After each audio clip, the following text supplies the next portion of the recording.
First inning here at UCCU Ballpark in Orem, Utah. The Wolverines coming up for the first time tonight. And here's a look at their batting order. It will be Trevor Howell, Michael Beltran, Ryan Eastburn, Alexander Marco, Payson Hayes, Mick Madsen, Cade Polson, Drew Sims, and then Cody Hall.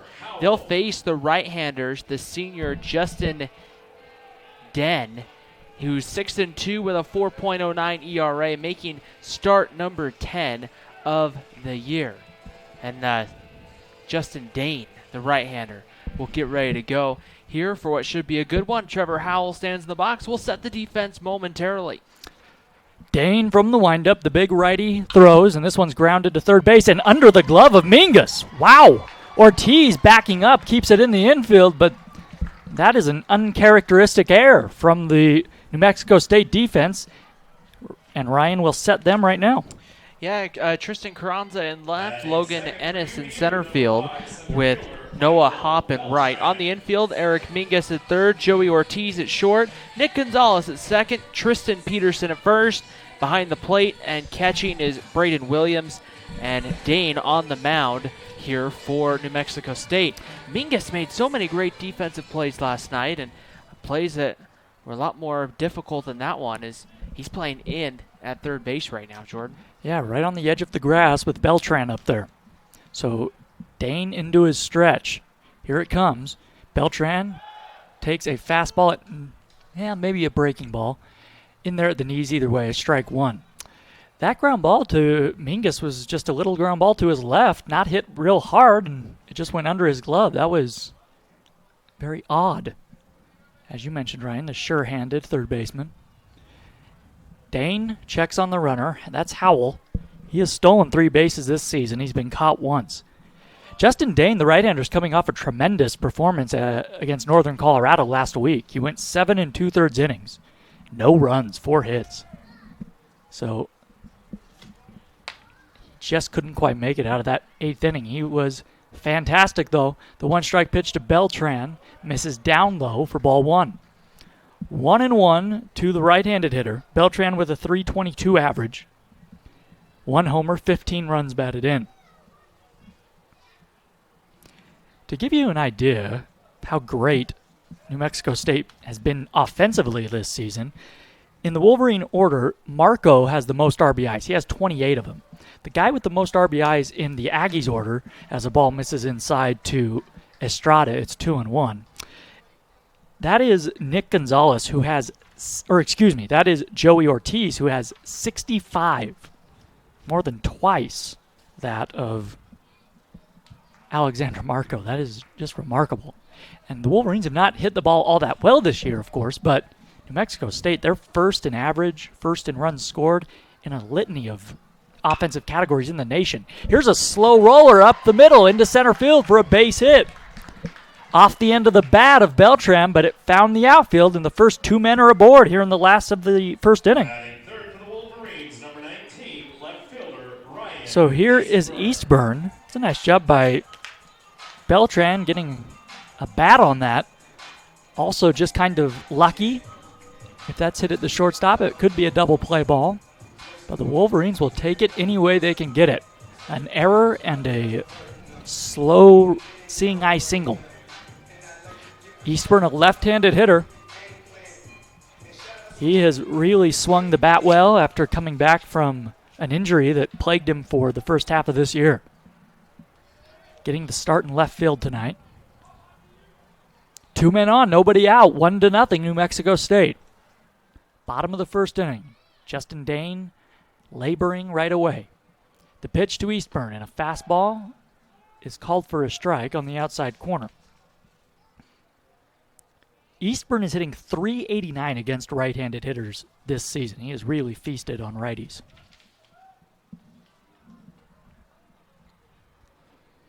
Peers into the dugout to get the sign from Eric Madsen. He has it. Good speed on the base paths. The one-strike pitch coming to Eastburn. Here it is. He shows bunt, and he bunts one foul on the third base line, and it's 0-2. So Eastburn unable to execute the sacrifice bunt, and now he's down in the count. Marco is on deck. Nobody out in the inning. Now Eastburn needs to protect.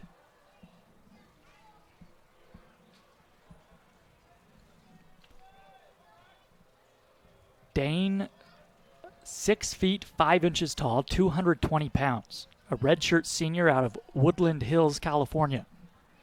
Checks the runner at second. That's Howell. The 0-2 pitch down in the dirt. Keeping it out in front of him is Williams, but Howell read it well, and he takes third. A big 90 feet for Trevor Howell and the Wolverines. That's a great read. That ball did not carry him that far away from Williams.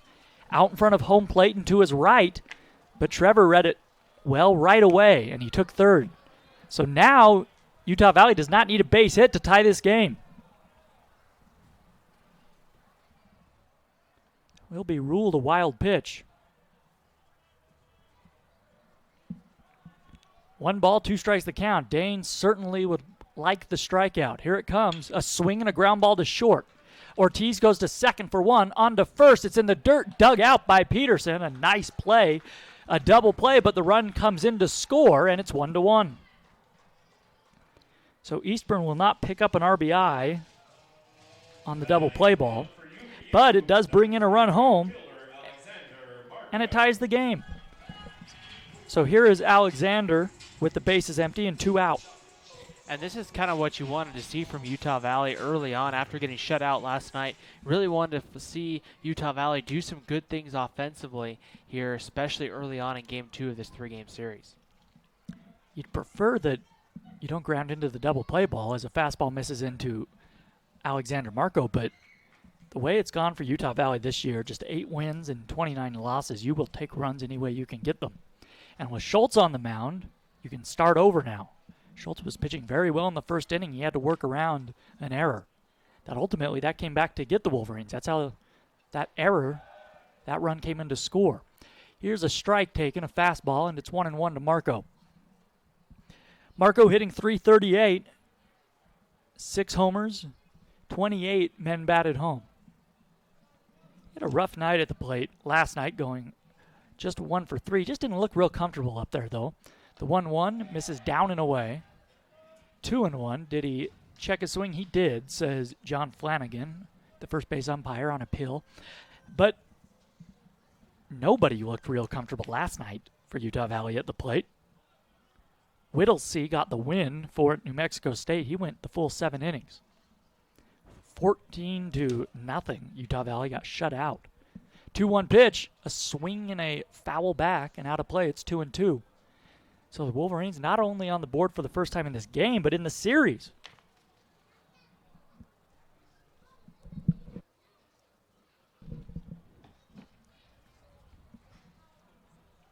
It's going to be tough to see for quite a while now as the pitcher's mound is in the sunshine. The batter's area is in the shade.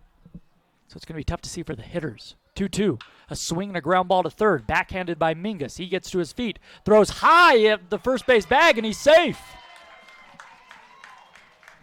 Peterson leaped and snared that high throw, but he was off the bag. Could not slap the tag down on Marco. Another error, the second in the inning, charged to Mingus. And here is Payson Hayes with a man on.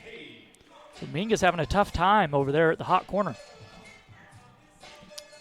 Tristan Peterson doing everything he could there to try to find a way to get the out. It was just one of those situations where Alexander Marco able to find a way to beat it out, and just one of those tough situations, Jordan. But here's an opportunity Utah Valley really needs to try to see if they can find a way to take advantage of the error.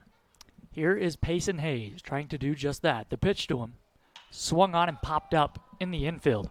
It's going to be the shortstop Ortiz, or is it Mingus? It'll be Mingus on the infield grass. He makes the grab, and the inning's over.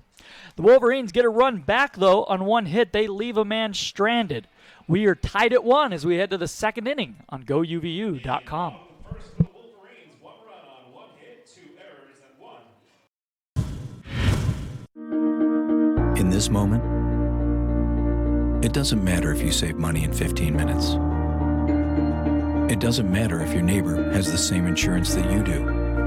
What matters right now is the quality of your independent insurance agent. Glad you're okay, Sarah.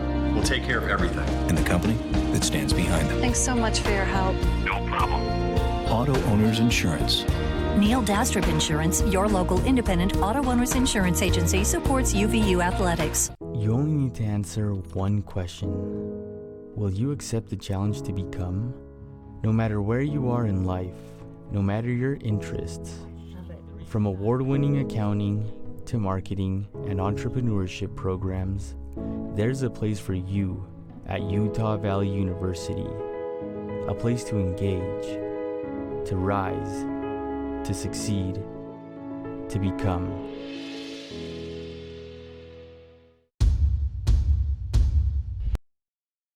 Here at UCCU Ballpark in Orem, Utah, Leading off for New Mexico State, number 3, third baseman Eric. it will be Mingus, Hopt, and Williams, 6, 7, and 8 for the Aggies.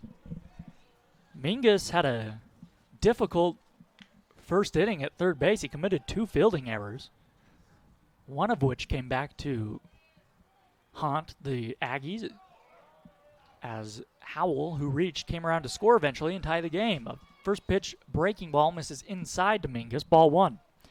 Boy, we've seen just in the first inning and here to begin the second, a lot of first pitch breaking balls from Paxton Schultz. There's a curveball down in the dirt, and it's 2-0. And you go back to last night's game, Jordan Jake Carr threw a ton of them as well right here, and that's a good sign if you're a pitcher, because it means you're confident in those in your breaking stuff. Oftentimes you'll see them, especially Paxton Schultz loves to usually pound the strike zone first pitch fastball. 2-0 fastball misses inside, and it's 3-0. You have to be careful. You don't want to outthink yourself. You have a great fastball if you're Schultz. Here's the 3-0 pitch, and the fastball misses high. So he walks Mingus on 4 pitches.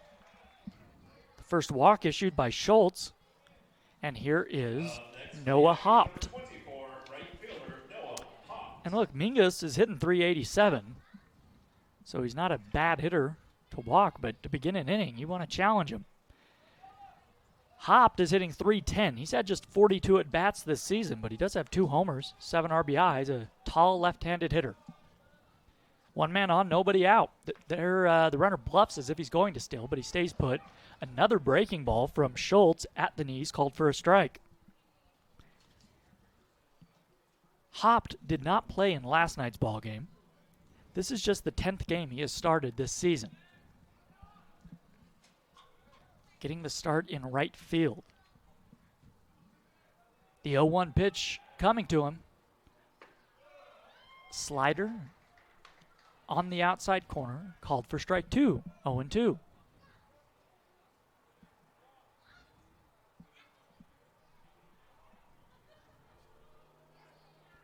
Mingus has stolen 3 bases this season. He has not been caught. Payson Hayes holding him on over there. 1-1 our score. Top of the second inning. Nobody out, a man at first. The pitch. 0-2 fastball, or excuse me, maybe a changeup, a slider at 84. Misses just low, just away. That's a really good 0-2 pitch. As Hopt, he took a risk not offering it that. Bob Williams says ball 1, 1-2 the count now. Schultz peers in, here it comes. Fastball down low at 93 miles an hour, and the count's even at 2-2. I believe that is Terry Davis, the third base coach down there, putting on the signs for Hopt. Brian Green, the head coach for New Mexico State, is suspended for this game. He will be back tomorrow after serving a 2-game suspension after getting tossed in a midweek matchup down in Albuquerque against New Mexico, as Hopt chases a breaking ball down in the dirt, a swing and a miss, and that's the second strikeout for Schultz, the first out in this second inning. So Williams, another left-handed hitter, will come up with a man at first and 1 down. The Aggies have 3 left-handed hitters stacked at the bottom of their lineup.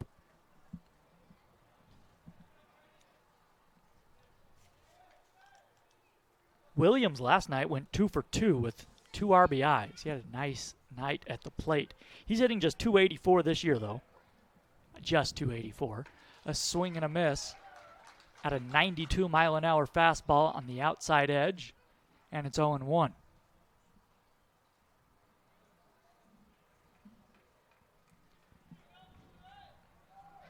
Schultz has thrown 33 pitches. We're in the second inning. So a few more than he'd like as a fastball misses way outside. 1 ball, 1 strike the count to Williams.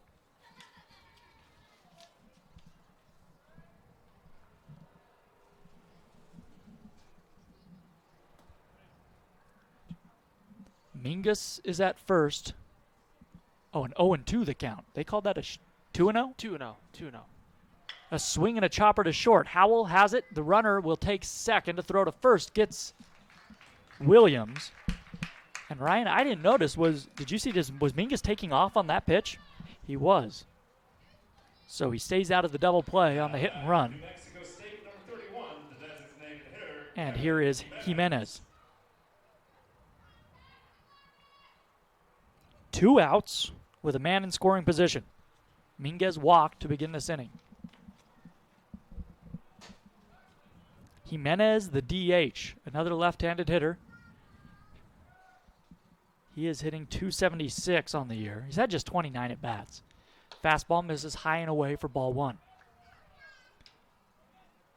A base hit would put New Mexico State back out in front. 1-1 our score. A man on, 2 men out.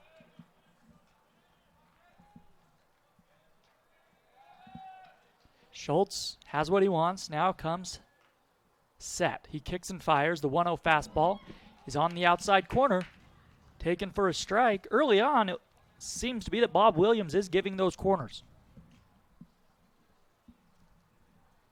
Maybe a hair off of them. If that's the case, it will certainly benefit Schultz. The 1-1 pitch, a swing and a fly ball down the left field line. That one's slicing foul.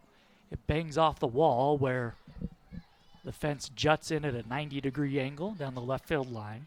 Just .305 down that left field line here at UCCU. Short corners and big gaps here at the ballpark in Orem. 1 ball, 2 strikes the count to Jimenez. Jimenez last night had a couple RBIs. He was 0 for 2 with a sacrifice fly and a walk. Takes a deep breath, he digs back in. Ortiz and the top of the order is on deck. The 1-2 pitch, fastball, strike 3 called at the knees right there on the outside corner. A beauty from Paxton Schultz. He works around the leadoff walk. No runs for the Aggies. We head to the last of the second inning. New Mexico State 1, Utah Valley 1.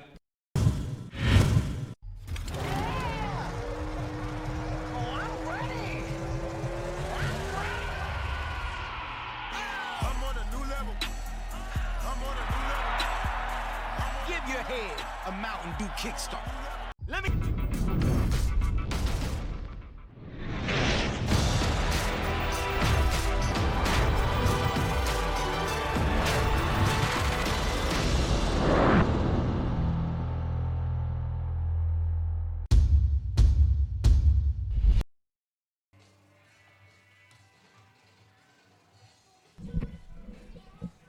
One to one the score as we head to the last of the second inning. Matson, Polson, and Sims, 6, 7, and 8 due up for Utah Valley.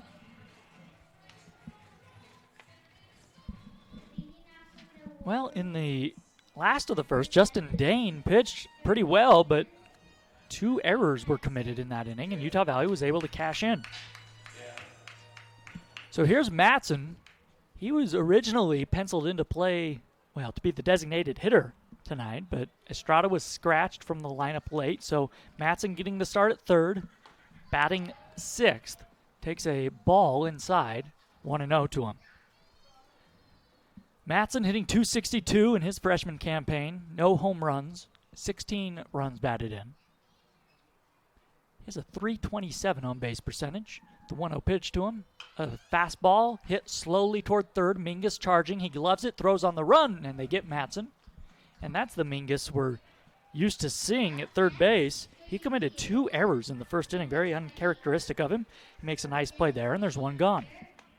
So here's Cade Polson, who is also in that late lineup after Estrada was scratched. He is the DH now.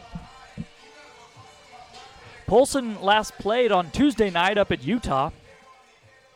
He's hitting .238. 1 homer, 16 men batted home this season. Righty versus righty. Justin Dane winds and fires. And Polson takes a fastball down and away, ball 1. I say a fastball, but that is not the I think Dane took something off that one. Either way, it missed. Carranza in left field is pulled way over into left center. So a lot of room down the left field line. The 1-0 pitch, fastball, outside, and it's 2-0. 1-1 our score. Base is empty. 1 out in the bottom of the second inning. Utah Valley has not led in this series. Justin Dane, the tall right-hander, looks in. Now he comes home. And he pours a strike on the outside corner at 88 miles an hour.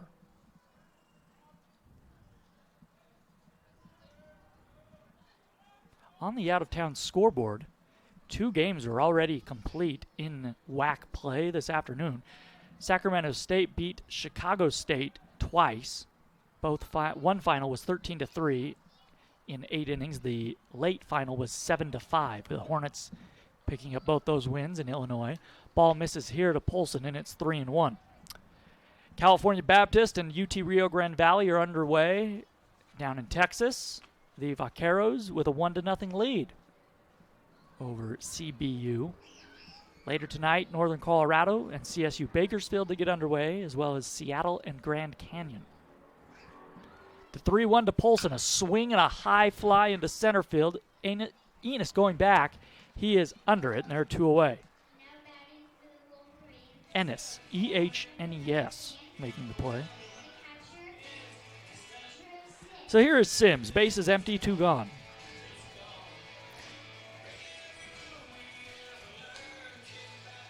Sims went 1 for 2 last night. The Wolverines with just 4 hits, as they were shut out 14-0 last night. 1-1 here. Dane comes home. A fastball is on the outside corner, called for strike 1.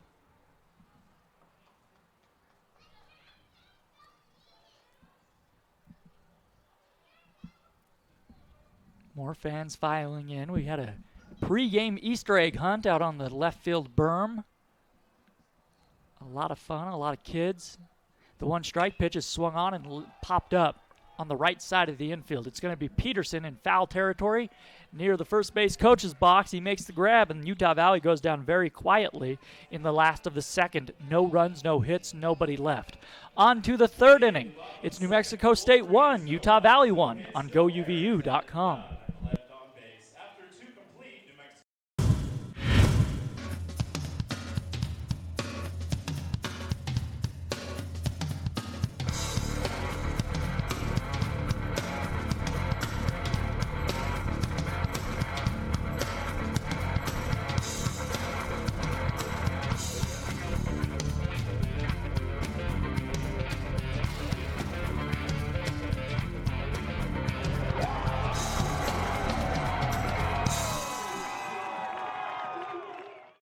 If I lose, I'll respond with respect.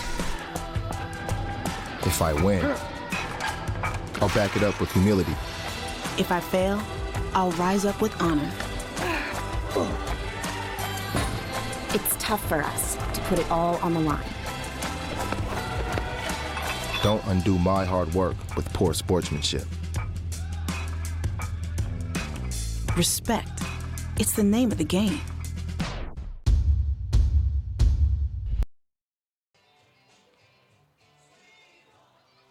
Wolverine fans, you can follow live stats. 1-1 our score as we head to the 3rd inning on GoUVU.com. Paxton Schultz, the right-hander, back out on the mound for the Wolverines. He's pitched well. He's retired the last 3 men he's faced, 5 out of his last 6 after a run scored in the first. for New Mexico State. He will face the top of the order, though.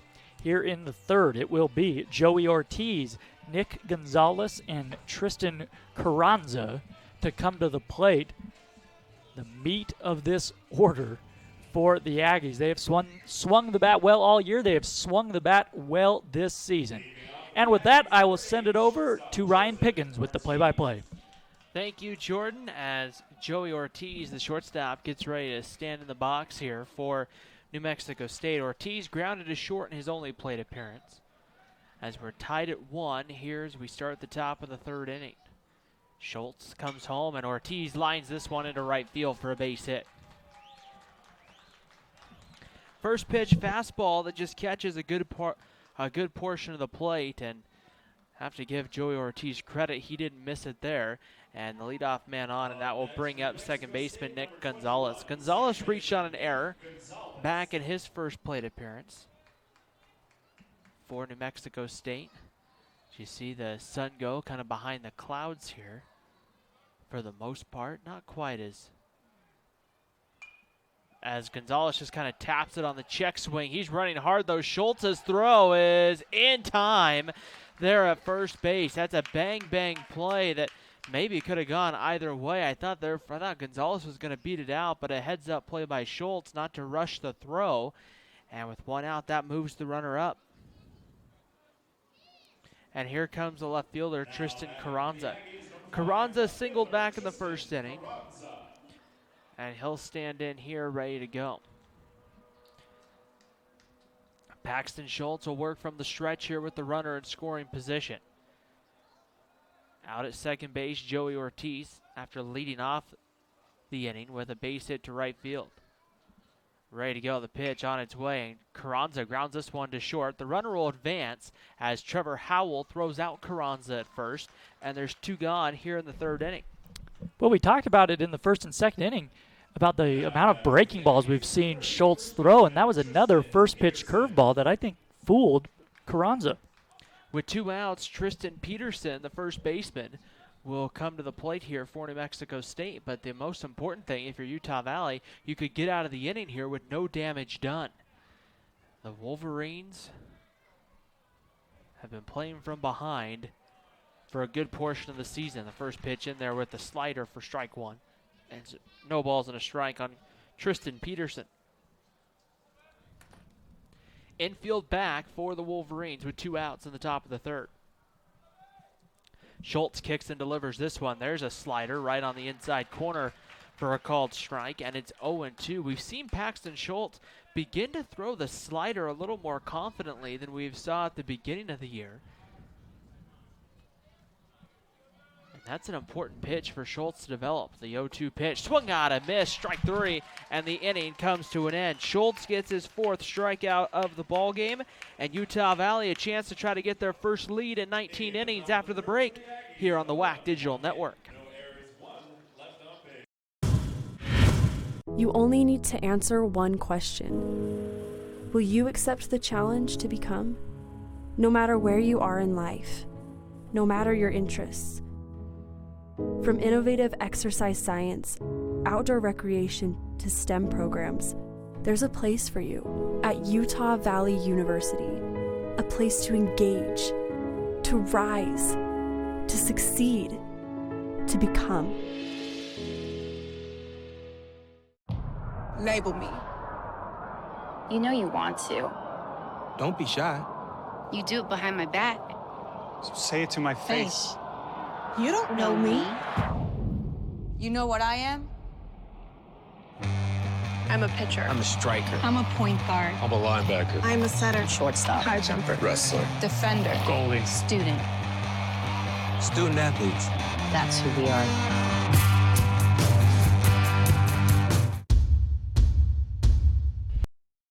To win a complimentary maintenance package courtesy of Murdoch Hyundai.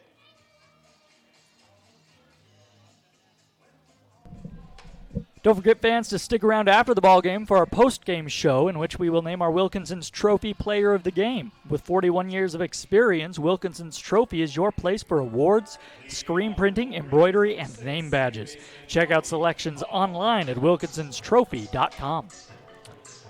Cody Hall getting ready to step in to lead it off for Utah Valley. It will be Cody Hall, Trevor Howell, and then Michael Beltran. 9-1-2 due up here in the bottom of the third inning as Justin Dane will go back to work here for New Mexico State, and he winds and delivers the first pitch to Cody Hall that misses low for ball one. 1 ball and no strikes the count here on Cody Hall. Dane, the right-hander, hasn't really come off the mound too much this evening. Has pretty much stayed on the mound and has stayed ready to go. Here's the 1-0 pitch to Hall. That one bounces in there for ball 2. 2 balls and no strikes. The 9th place in the order. One of the more overlooked spots in the lineup. Really important offensively to try to see if you can find a way to turn over the top of the lineup and just get things going. Oftentimes, it's like having a second leadoff hitter in your lineup. Here's the 2-0 pitch to Cody Hall. That one inside with the fastball, but there for a called strike, and it's 2 balls and a strike now on Cody Hall. Hall is senior second baseman in his second year with the Utah Valley program after starting his collegiate career up at Salt Lake Community College. Dane ready to go here from the windup. Peers in, has the sign, and the 2-1 on its way. Fastball above the belt, ball 3, and it's 3 balls and a strike. And if you're Utah Valley and you can find a way to get the leadoff man on, you can be in a really good position to try to see if you can open this ball game up or at least do something to get some positive offensive momentum going. The Wolverine bats have been stalled in these last few ball games. 3 balls and a strike here as Dane kicks and delivers here the 3-1, swung out and missed, strike 2, and the count goes to 3 balls and 2 strikes here on Cody Hall. Dane ready to go right here. He's making some adjustments to the cap on the mound here as he's right now in the shade for at least the next little while. Cody Hall still in the batter's box.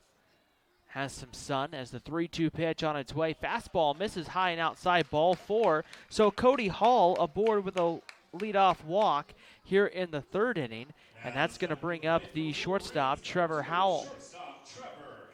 Howell reached out an error back in the first inning and came around to score the lone Wolverine run in the ballgame.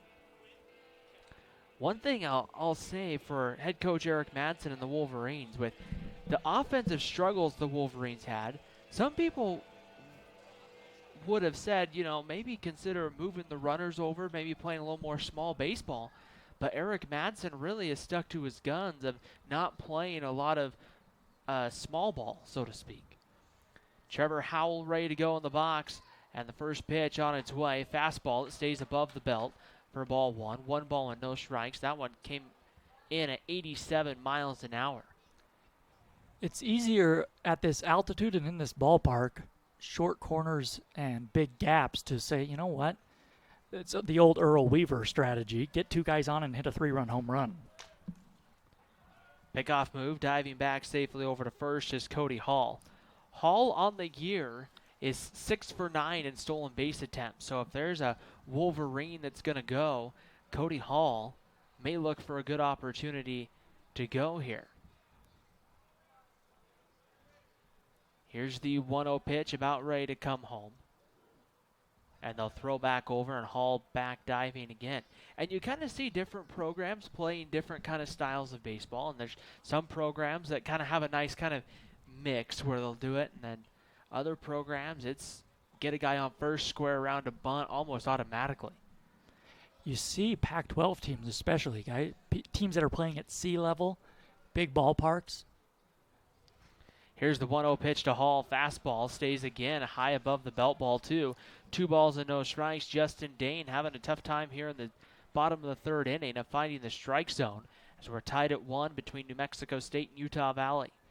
You certainly see it more at the college level than you do at the big league level. I mean, it gets to a point where it's almost comical the amount of plays that some teams have. They'll have these wristbands like their quarterbacks, and be looking down at the, they get the sign from the dugout, looking down at the wristband. Okay, that indicator. The 2-0 pitch, that one missing low, ball 3. 3 balls and no strikes here on Trevor Howell. And I understand that you probably have multiple signs for multiple things, but sometimes you kind of wonder a little bit. I see it even with catchers a lot with the signs here, you know, trying to figure out what the pitch call is to relay to the pitcher. But 3 balls and no strikes, the count on Trevor Howell. Ready to go, and the 3-0 misses high, ball 4. Back-to-back walks to start the 3rd inning, and Utah Valley's in business here with runners on at 1st and 2nd. And that will bring up Michael Beltran, and we're going to have a visit out to the mound right here, as that is going to be pitching coach Anthony Claggett coming out. And I don't think we saw Claggett make a visit last night. He made one visit, it looks like, last night in the ball game. But a big opportunity and a big moment here for Utah Valley with Michael Beltran coming to the plate. These are the positions you really need to find a way to maybe push a run across. Yeah, to give you an idea how somewhat uncharacteristic of Dane this is, we talked about his great start last week at Northern Colorado, in which he went 7 2/3, no earned runs. He didn't walk anybody in that outing, and he's already walked 2 guys in this inning to get the Wolverines, just kind of give them to give them a free rally. And throughout the year, Dane's been a little more walk prone than in his last outing. He's walked 2+ guys multiple times in a start against Yale, Delaware, LaSalle, and CSU Bakersfield. So throughout the year, he's walked multiple guys throughout the year here, but trying to work through this jam with nobody out, runners on at 1st and 2nd. Beltran singled back in his first plate appearance for the Wolverines, and he'll look the runner back to second base. He steps off the mound, and Cody Hall gets back.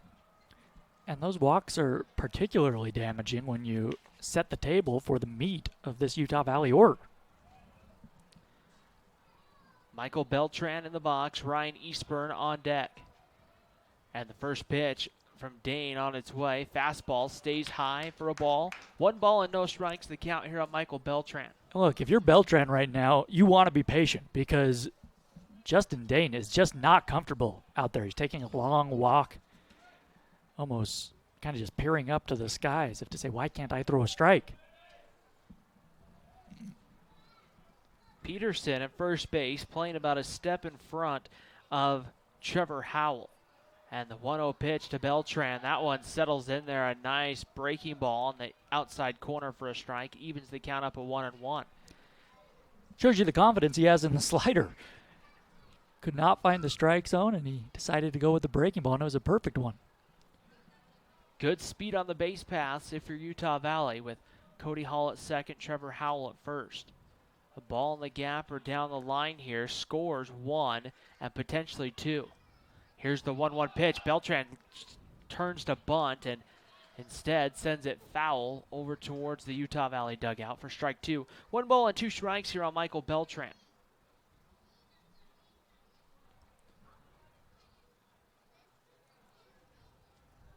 Utah Valley, the last time they led was in the Chicago State game on Sunday. They led in the 5th inning, 3-1, and then Chicago State would, I believe, score 2 later on to tie it up at 3 before going to extra innings, and Utah Valley dropping that one in 13 on Sunday. 1 ball and 2 strikes, the count on Beltran. And the pitch on its way, inside and tight, and Beltran, they're going to say it hit him, and the bases are full for Utah Valley. And they're going to appeal the first, and the first base umpire going the safe sign right here. And the acting head coach going to come out of the New Mexico State dugout. I think they're trying to appeal whether it hit Beltran or whether it hit the bat, and that's why they went with the safe sign at first base, saying no, he didn't make contact, and the bases are loaded. I also think that Terry Davis there was arguing that Beltran may have swung, that it was a check swing, and that's why they appealed down to John Flanagan at first base. But they said he did not go around, and it, as you mentioned, hit his forearm. So Ryan Eastburn will stand in here with the bases loaded. Ryan Eastburn, I don't know how many plate appearances he's had with the bases loaded, but he's hitting .500 on the year. And the first pitch to Eastburn, a fastball, stays high for ball one. 1 ball and no strikes. No place to put Eastburn if you're Justin Dane here in the bottom of the third inning. He is 2 for 4 with the bases loaded this year. So a pretty, a decent amount of at-bats in those situations. You don't always get a lot of chances to hit with the bases full. 1 ball and no strikes to count on Eastburn. Utah Valley does not need a hit here to take the lead. The 1-0 pitch, fastball, misses off the plate, ball 2. 2 balls and no strikes. This is kind of the situation you want to see with New Mexico State. They've found a way to be able to produce runs by those sacrifice flies, and right now if you're Ryan Eastburn, while you'd love a base hit or something to kind of keep this going, the biggest thing is making sure you get that run home from third. Some action going to start happening down in the New Mexico State bullpen as Dane comes home with the 2-0 pitch. Eastburn swings and sends this one foul, but it hooks at the last minute. And it'll be 2 balls and a strike here on Ryan Eastburn. Yeah, Eastburn late on the fastball there. 2-0, bases loaded. That should be a pretty good pitch to hit, and he was just a little tardy. Eastburn, no home runs, 10 runs batted in this year. 77 plate appearances. This is a plate appearance number 78 for Eastburn. And I mean, we'll know for sure whether it counts as an official plate appearance after, depending on what he does here in his at-bat. 2 balls and a strike here. Dane ready to go, comes home, and Eastburn swings and sends this one down the line. Joey Ortiz will give it a quick look. A few steps toward the foul line, but it's well foul, and we'll do it again. 2 balls and 2 strikes. The center fielder, Ennis, is shaded way over into left center field, and we've seen Dane has been pounding that outside corner with the fastball with the left-handed hitting Eastburn up there, so that may give you a clue. They may not want to come inside, give Eastburn a chance to pull one, because Ennis is still way out there in left center field, a giant gap in center and right. And the biggest thing right here, if you're Utah Valley, really good speed on the base paths, with Hall at third, Howell at second, Beltran at first. Here's the 2-2 pitch on its way home to Eastburn. He's going to chop this one through the right side for a base hit. Hall will score. Howell right behind him. The throw to third to get Beltran is offline. It's a 3-1 lead for Utah Valley here in the third.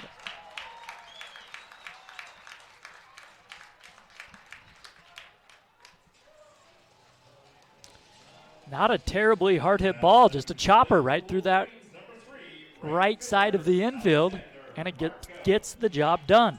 As you mentioned, Ryan, just making contact, putting that ball in play, good things will happen.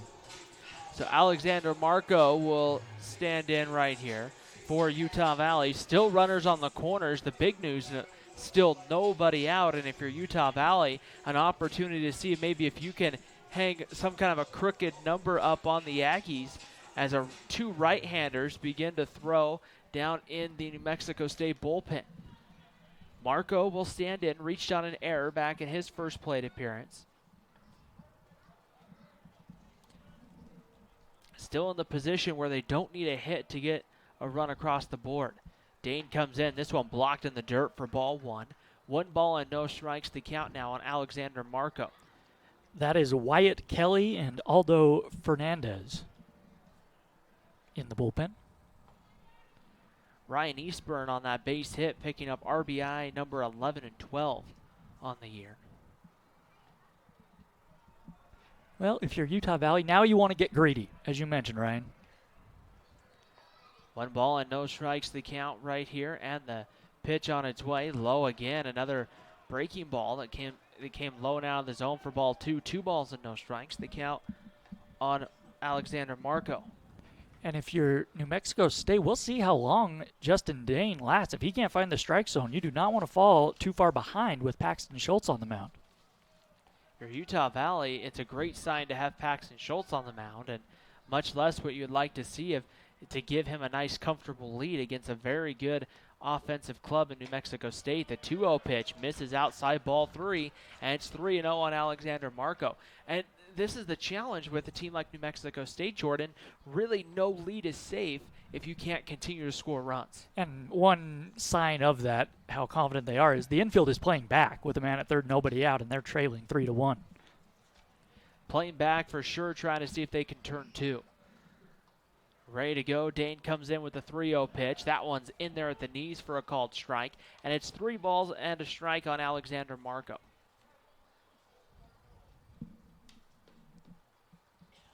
Runners on the corners here with Beltran at third, Ryan Eastburn over at first. Tristan Peterson, the first baseman, holding on Ryan Eastburn at first base. 3-1, Alexander Marco should see a good pitch here. And he swings and misses as he goes back to the 3-1 slider. Now the count goes full 3-2. Justin Danes really taking his time in between pitches right here. Trying to, I think, to really find a good groove so far at about 48 pitches or so through just 2 innings. Well, he is really laboring out there, Ryan, breathing heavily. On the year, his season high was 108 pitches against Grand Canyon. 3-2 pitch. Marco lifts this one well into center field. Back on it is Ennis in center. He'll make the catch. Tagging and coming in from third is Beltran, and it's a 4-1 lead for Utah Valley. And Alexander Marco not overthinking it there and just doing what he had to get the run home. Next up for the Wolverines, number 24. And with one out, here is first baseman Payson Hayes. When you look at Justin Dane on the year, that 108 inning outing or 108 pitch outing came against Grand Canyon back on April the 6th. Then he has a lot in the 80s or so. For the most part, has made I think a couple of shorter starts and some midweek contests for New Mexico State, as Payson Hayes will stand in, or at least had appearances. Hayes grounds this one right back up past the diving shortstop Ortiz into center field, and Utah Valley with one out. Now runners on at first and second. The Wolverines are looking a lot more comfortable this evening at the plate than they did 24 hours ago as Mick Matson heads to the plate. Yeah, not a terribly hard hit ball, but placed right up the middle. When things start to go well, you start to catch some breaks. But that's a good job by Hayes, just going right back up the middle with that pitch, low in the zone. Justin Dane hasn't missed with a lot of bad pitches or anything. Just Utah Valley's just gotten really fortunate to get the balls right through the right gaps on the infield. First pitch about ready to come to Madsen. Dane a long look out at second. Madsen chases one in the dirt, going down for third. Here's the throw, and it's going to be not in time there to get Ryan Eastburn. The throw I thought for sure was going to beat him. Eastburn, I think, just got underneath the tag, and he'll go down to third on what I'm assuming is going to be a wild pitch with that one in the dirt. Well, the thing that has really hurt Justin Dane tonight has not been, like you mentioned, those hoppers through the infield, those not terribly hard hit balls. It's been the walks. It's been the free passes.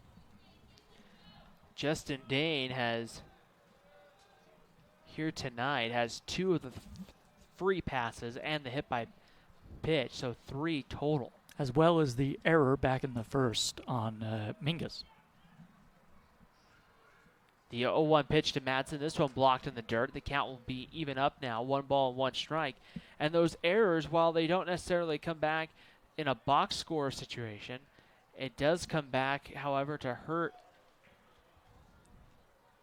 the pitcher because it's extra pitches, it's extra hitters, it's runners on base. And an untimed, I don't think there's ever a good time for an error, but if it's not timed in a good spot, it can be tough on the rest of the club. The 1-1 pitch swung out and missed by Madsen. It's 1 ball and 2 strikes here on Mick Madsen. He's 0 for 1, grounded out to third, back in his only plate appearance of the ball game. Madsen in last night's ball game was 1 for 3, had a single back in the 7th inning for the Wolverines. And the 1-2 pitch, they'll throw over to first. That one goes off the glove of Tristan Peterson. And coming in to score from third will be Ryan Eastburn. Payson Hayes will go to second. And Utah Valley just caught another big break on what's going to end up being the third error. It's going to go against Tristan Peterson, the first baseman. The ball just goes right off his glove, and right there, a costly mistake for New Mexico State.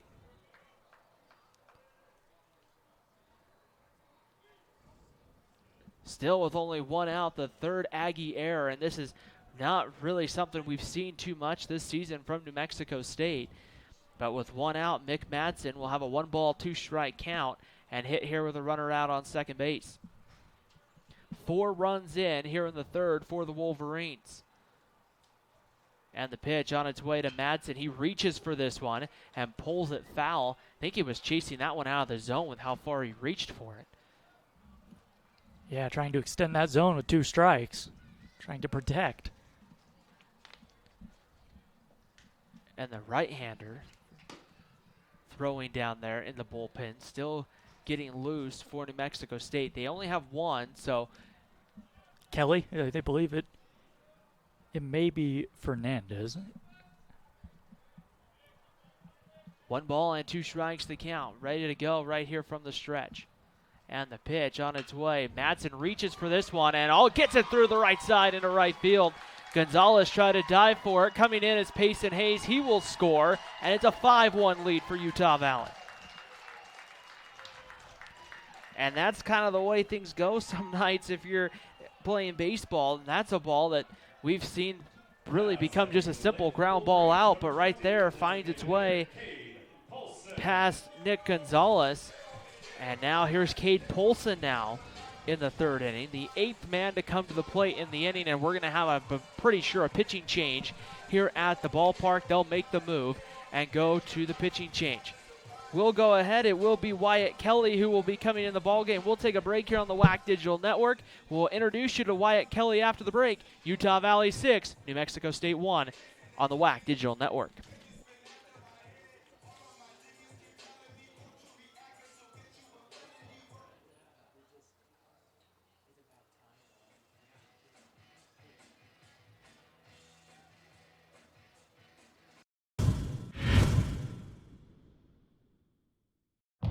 Label me.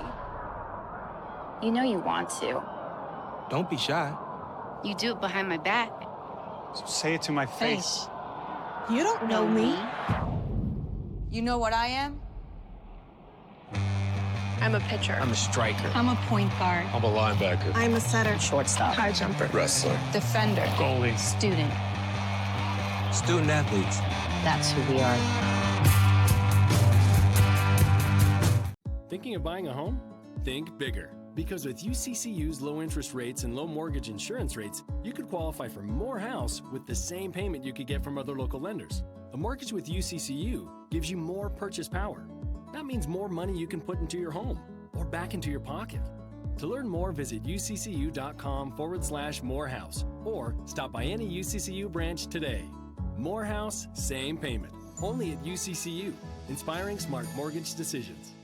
The latest from KSL 5 News, including breaking news as it happens, and all your favorite KSL shows, ready to watch anytime.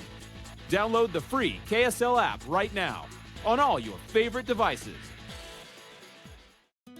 Here at Intermountain Healthcare, our doctors have experience treating young athletes, professional athletes, and the athlete next door.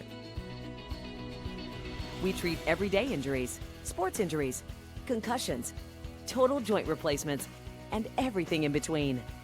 Come visit our board-certified physicians and surgeons here at Intermountain Healthcare's Utah Valley Orthopedic and Sports Medicine Clinic. We're committed to keeping you moving.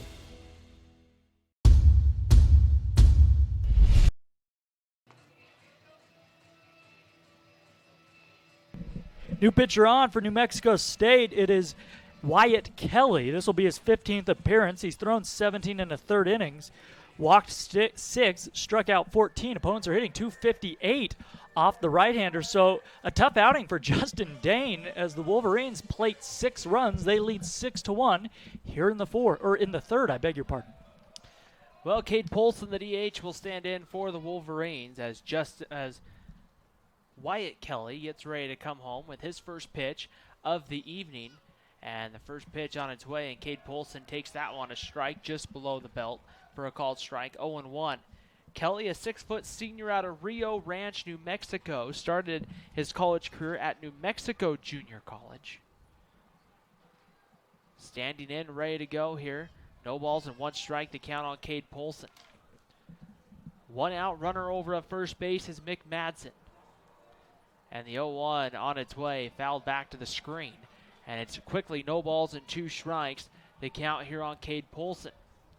Justin Dane, we don't know the final line for Dane tonight, but right now as it sits, he goes 2 1/3 innings, allows 4 hits, 6 runs, 4 which have been earned, but Madsen over at first base is Dane's responsibility so far. 2 walks, no strikeouts, 2 wild pitches, however. That is something that did come back to really help the Wolverines here in this 5-run third. The 0-2 pitch, a good one, but just off the plate for a ball, and it's 1 ball and 2 strikes on Cade Polson. Only 55 pitches for Dane on the night here for New Mexico State. Cade Polson ready to go, 0-for-1. He lined out to center field back in his first plate appearance. Hit the ball hard, just right at Logan Ennis in center field. Here's the 1-2 pitch on its way. Polson takes called strike 3 right on the outside corner, and there's 2 away here in the third. The first strikeout for Kelly on the night, and that will bring up Drew Sims, the 9th man to come to the plate here in the third inning for Utah Valley. The Wolverines, I don't think they've hit around very much. They might have in that Air Force series, if I remember correctly. But it's really been and they brought him 9 men to the plate Tuesday night at Utah. Here's with 2 outs, here's Drew Sims, and the first pitch on its way. That one's going to get to the backstop as it skips away from Braden Williams, and Mick Madsen goes down to second base. That will be a wild pitch. Williams did everything he could to slide over in a hurry and really just kind of scurried over to try to keep that one in front of him, but just had a rough time doing it. 1 ball and no strikes to count on Drew Sims. Here with 2 outs in the bottom of the third. 5 runs in here in the bottom of the third inning for Utah Valley. Kelly ready to go from the stretch. Takes a look out at second base to Mick Madsen. And the 1-0 pitch right on the corner. This one in there for a called strike that appeared to be the changeup, and it evens the count up of 1-1. Drew Sims last night, I had him for 1 for 2. A single and then a line out to center field. For a while, Drew Sims had the lone Wolverine hit off Brock Whittlesey, who pitched a gem last night for the Aggies, went 7 innings, only allowing 4 hits. Here's the 1-1 pitch to Sims. There's a fastball that misses just below the knees, and it's 2 balls and a strike on Drew Sims.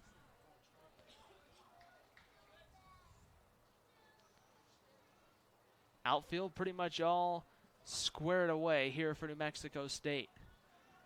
The Aggies have not been in a lot of, they've played some very competitive games in the WAC this year. And teams like New Mexico State have held close with the Aggies, but that offense has really kept New Mexico State in a lot of ball games. The 2-1 pitch right there with the fastball for a called strike, and it evens the count up at 2-2. But now if you're Utah Valley and Paxton Schultz, you have the run support that you like to see to try to see if that might be enough to maybe back Schultz. 2 balls and 2 strikes here with 2 outs. Kelly ready to go, working here from the stretch.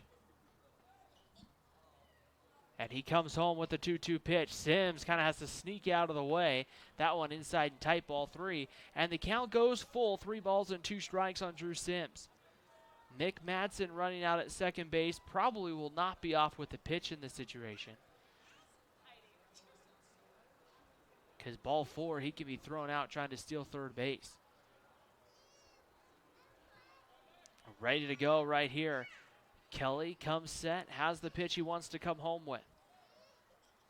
And the 3-2 pitch, Sims foul, tips that one at home plate. And we'll do it again, 3 balls and 2 strikes. Sims had a couple of really nice defensive plays, really framed a couple of pitches really nice in the early innings of last night's ball game to help Jake Carr out on the mound.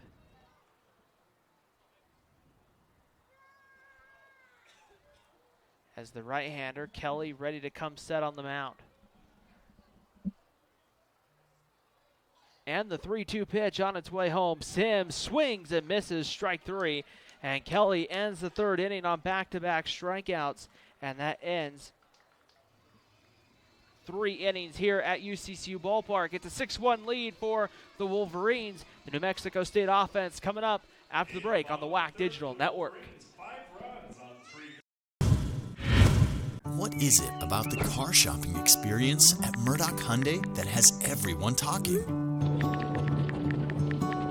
Maybe it's the safety inspections or the car washes for life. It could be the price match guarantee, or maybe it's just the way you're treated. Come fall in love in Linden, Logan, and Murray at Murdoch Hyundai. Your no regrets dealer.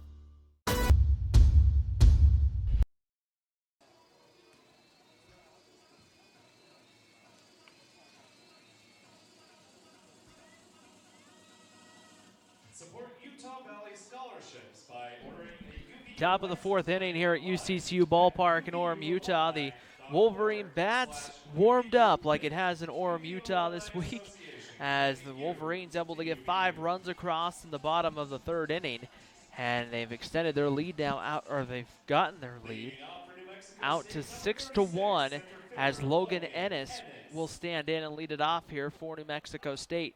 It will be Ennis, Mingus, and Hop coming up, and the first pitch to Ennis, a fastball right on the outside corner for strike 1, and snowballs and a strike. Paxton Schultz getting a nice long rest in between innings, and he's got some run support to work with here.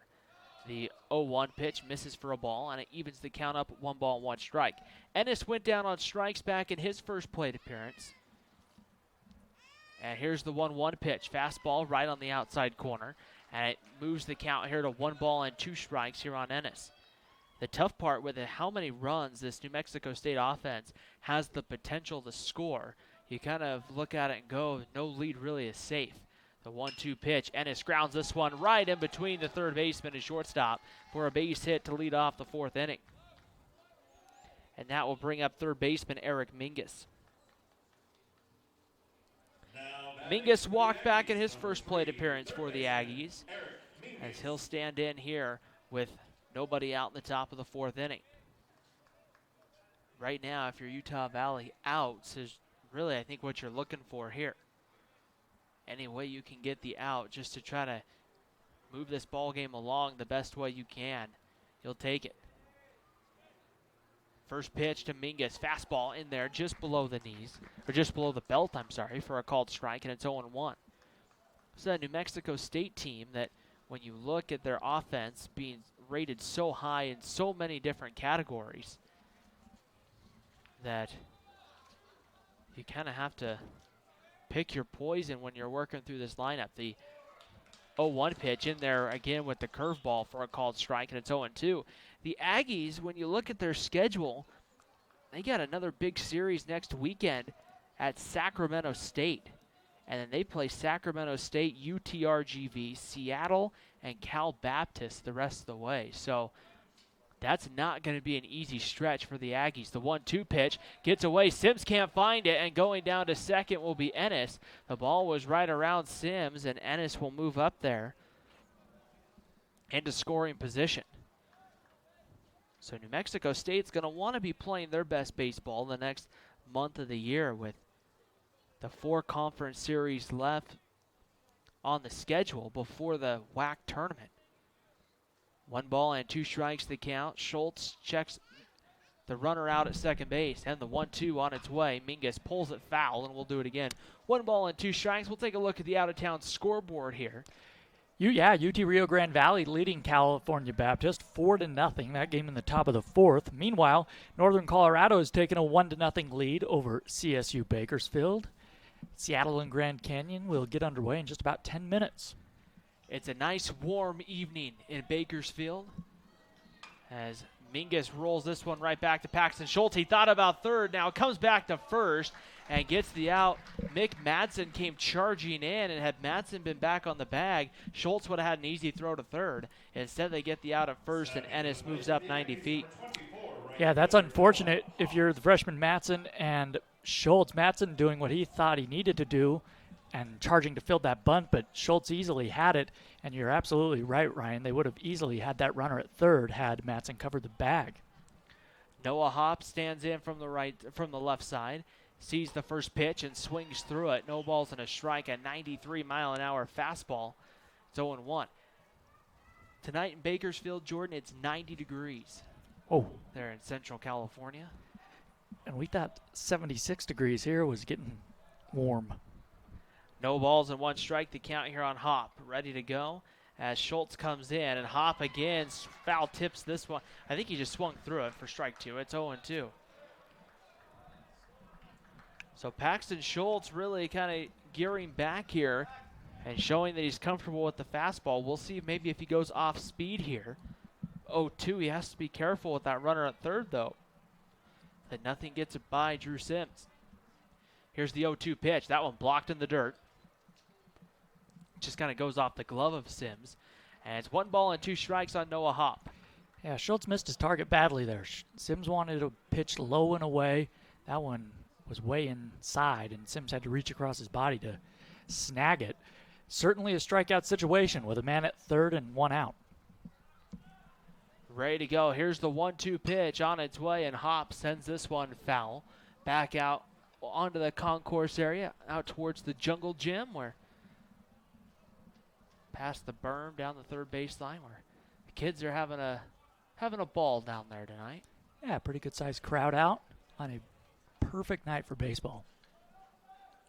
1 ball and 2 strikes, the count on Hopp, and the delivery blocked in the dirt for ball 2. 2 balls and 2 strikes. A nice stop by Sims there to at least keep that one in front of him. But the tough part is you had Hopp down 0-2, and Hopp only has 43 at-bats on the year. Is hitting .302, but hasn't been the everyday player for New Mexico State.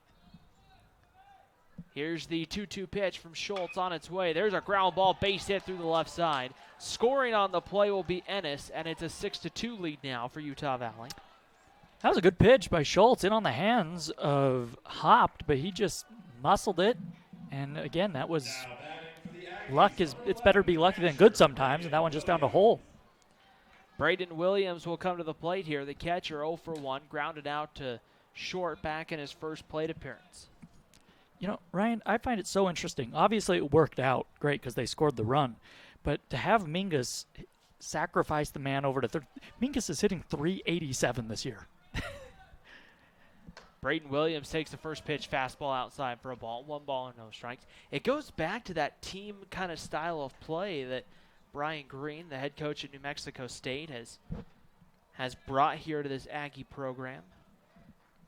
Green with successful assistant coaching jobs at some pretty good baseball schools, including West Coast Power UCLA. The 1-0 pitch outside for a ball, and it's 2 balls and no strikes. Spent some time at Kentucky as well. There in the SEC, really helped build that Kentucky Wildcat baseball program up. The SEC, a tough area to really build programs up. Probably as the 2-0 pitch comes in for a called strike at the knees. 2 balls and a strike now on Williams. Arguably what you would say is the best conference in the country when it comes to baseball. At least ranking-wise. And really what Brian Green's done at Hawaii as well. Oregon State as a volunteer assistant. I mean, it's just really, when you look at his coaching pedigree and where he's come from, he's worked with some extremely good head coaches. 2-1 pitch in there at the knees for a called strike. And it moves the count to 2 balls and 2 strikes here on Braden Williams.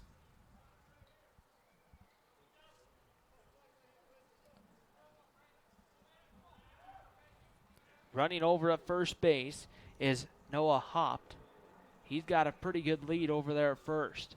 Schultz hasn't really looked too much over at first base. The pitch there that goes with the curveball outside, ball 3. The count goes full, 3 balls and 2 strikes. Now we'll see if Hopt maybe take a chance here on the base paths. He's 0 for 1 this year in stolen base attempts, so he may not be the biggest threat. There's a bouncing ball up the middle. Howell, glove toss there to Hall, who turns it to first. A 6-4-3 double play as Trevor Howell able just to quickly toss it out of the glove straight to Cody Hall to turn 2, and the 4th inning comes to an end. The Aggies get 1. The Wolverines coming up here on the WAC Digital Network and GoUVU.com. Now we'll go down to Connor, who is in the crowd for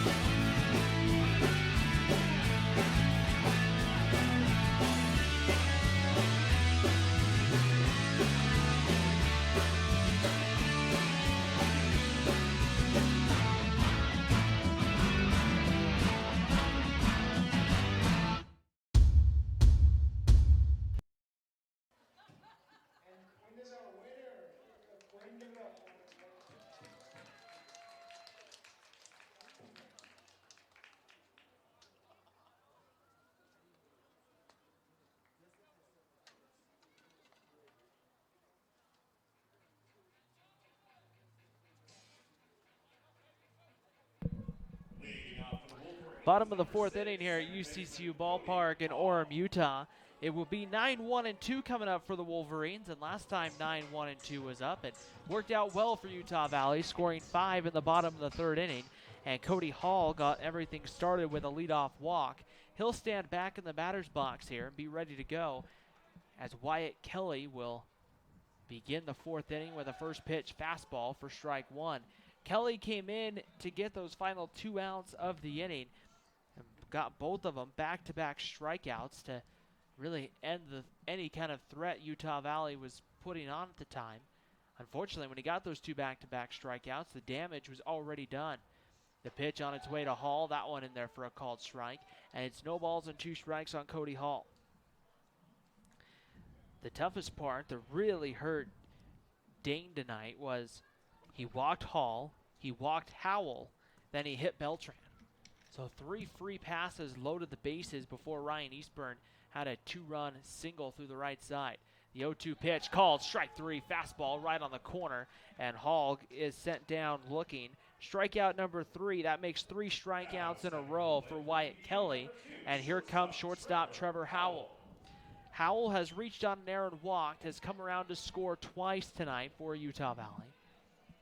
And Howell, who for a while was put down on the 9th spot in the lineup, has worked his way back to the leadoff spot, where he spent a majority of the start of the season and really has spent the majority of his Utah Valley career.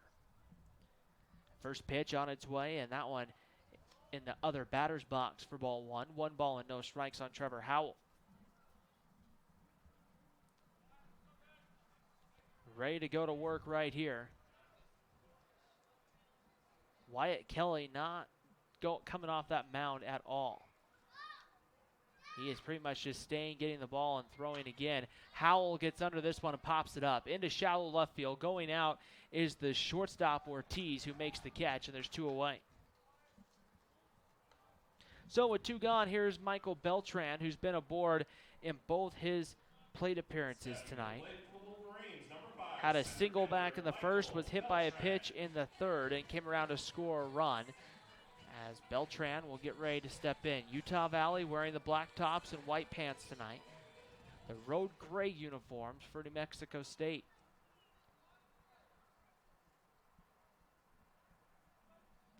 Wyatt Kelly working exclusively from the stretch and comes home. The first pitch to Beltran there with I believe that's his fastball, 85 miles an hour. Not the highest velocity fastball the Wolverines have seen, but hitting the corners well tonight has been Wyatt Kelly. No balls and a strike to count. Beltran stands in. Waits the 0-1 pitch. He grounds this one, a one-hopper foul down the third baseline for a strike 2, and it's 0-2 on Beltran. Associate head coach Dave Carter coaching in the third base coach's box for Utah Valley. Assistant coach Jolie Watts over in the first base coach's box for the Wolverines. No balls and 2 strikes, the count on Beltran. Ready to go. Here's the 0-2, and that one's lined into left field for a base hit. The second hit tonight for Beltran. Third time he's been aboard, and that extends the inning here to Ryan Eastburn. Eastburn, a nice, just a bouncer that he hit through the right side, past the first baseman and second baseman to plate 2 runs back in that third. That gave Eastburn RBIs number 11 and 12 on the year. Increased the batting average up to 346. And it seems like the Utah Valley offense has changed since they got Ryan Eastburn back into that middle part of the lineup. It's taken a little bit of the pressure off Alexander Marco a little bit. Absolutely. Eastburn providing some protection for Marco. First pitch, a pitch out there for ball 1 to Eastburn. 1 ball and no strikes. Other way around.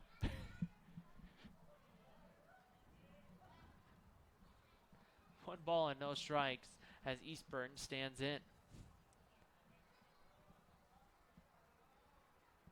From the stretch, Kelly ready to go. Takes a long look in, comes home. Eastburn out in front of the changeup there. Evens the count up at 1 ball and 1 strike. I think Eastburn was thinking fastball right there. Just out in front of it, evens the count up. Well, we've seen mostly fastballs from Wyatt Kelly in this relief appearance. And as you mentioned, not real high velocity, 83 to 85, but he has been on the corners and precise with them. 1 ball and 1 strike to count here with 2 gone in the bottom of the 4th inning. Wyatt Kelly from the stretch looks in. And the 1-1 pitch is right there again. A nice looking changeup that gets in at the knees for a strike. And it's 1 ball and 2 strikes on Ryan Eastburn. Not a big velocity difference when you look at fastball to kind of a breaking pitch from Kelly, going from about 85 to 75. However, with a little bit of movement, that can change things. Here's Eastburn going the other way. He drops this one into left center field. Beltran goes 1-3, easy there. And runners are on the corners here for Utah Valley. Ryan Eastburn's second hit of the night. And again, you see a Wolverine hitter not try to do too much. Eastburn just sends it back right where it came from and just kind of flips it out into left field. Yeah, went the other way right off the end of the bat, and with Carranza and Ennis playing so deep in the outfield, that easily found a hole or a vacant spot out there. And here is Alexander Marco. Marco's grounded to third, had a nice sacrifice fly in his last plate appearance to bring home a run here for the Wolverines. Kelly right here going to work from the stretch. And the pitch on its way. That one a fastball that goes outside for ball 1. 1 ball and no strikes the count here on Alexander Marco.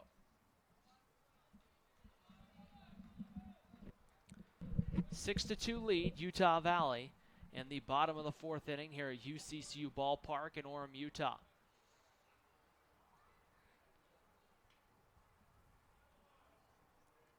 From the stretch, the 1-0 pitch right on the corner. This one in there for a called strike. Evens the count up, 1 ball and 1 strike. Join us tomorrow with a noontime first pitch for Game 3 of this weekend series between New Mexico State and Utah Valley. We'll have Sunday and Monday off, and then back here Tuesday night for a 6 p.m. first pitch against Utah. Here's the 1-1 pitch on its way, and Marco sends this one foul, and we'll do it again. 1 ball and 2 strikes, the count on Alexander Marco. Then the Wolverines, well, they're going to hit the road for a little while. Back-to-back weekends heading to California. And then after that game Tuesday night at Utah, only one more homestand on the regular season. That will come May 10th, 11 and 12. And then May 14th, the last one of the year at home against Washington State. Sacramento State coming in to close out the conference home schedule. The 1-2 pitch misses high for a ball, and it's 2 balls and 2 strikes. Goes by quickly. That's for sure, the home schedule. So we're getting close to the end of the academic semester here at Utah Valley. Graduation coming up in just a couple of weeks. Ready to go as Marco stands in the box. 2 balls and 2 strikes on Alexander Marco. Ready to go, and the pitch on its way. Marco swings and hits this. It's just a soft pop-up, however, and Gonzalez runs it down behind second base, and the inning comes to an end. We've played 4 here from Orem. Utah Valley leading New Mexico State 6-2 on the WAC Digital Network. Fourth for the Wolverines, no runs on 2 hits, no errors, and 2. Let's do this. Let's do it. Huh? Let's do this. Let's do this. Okay. Let's do this. Let's do it. Let's do this. Let's do it. Yeah. Yeah. Yeah. Yeah. Yeah. I'm on a new level. I'm on a new level. Give your head a Mountain Dew kickstart. Be a king in your mind, but do the work of a servant. With a purpose on the mission, you get to what you deserving. If it's worth it, you'll be on straight and narrow instead of swerving. Ignore the dream killers and doubters, cause they ain't perfect. Dang, still a lot of doubters out there. What do you want to tell them? Thank you for the motivation.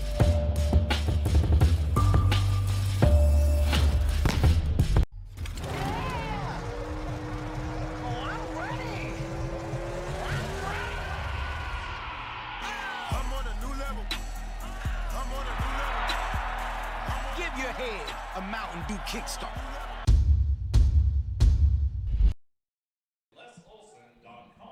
Top of the 5th inning here in Orem. It's a 6-2 lead for Utah Valley, 9-1 and 2.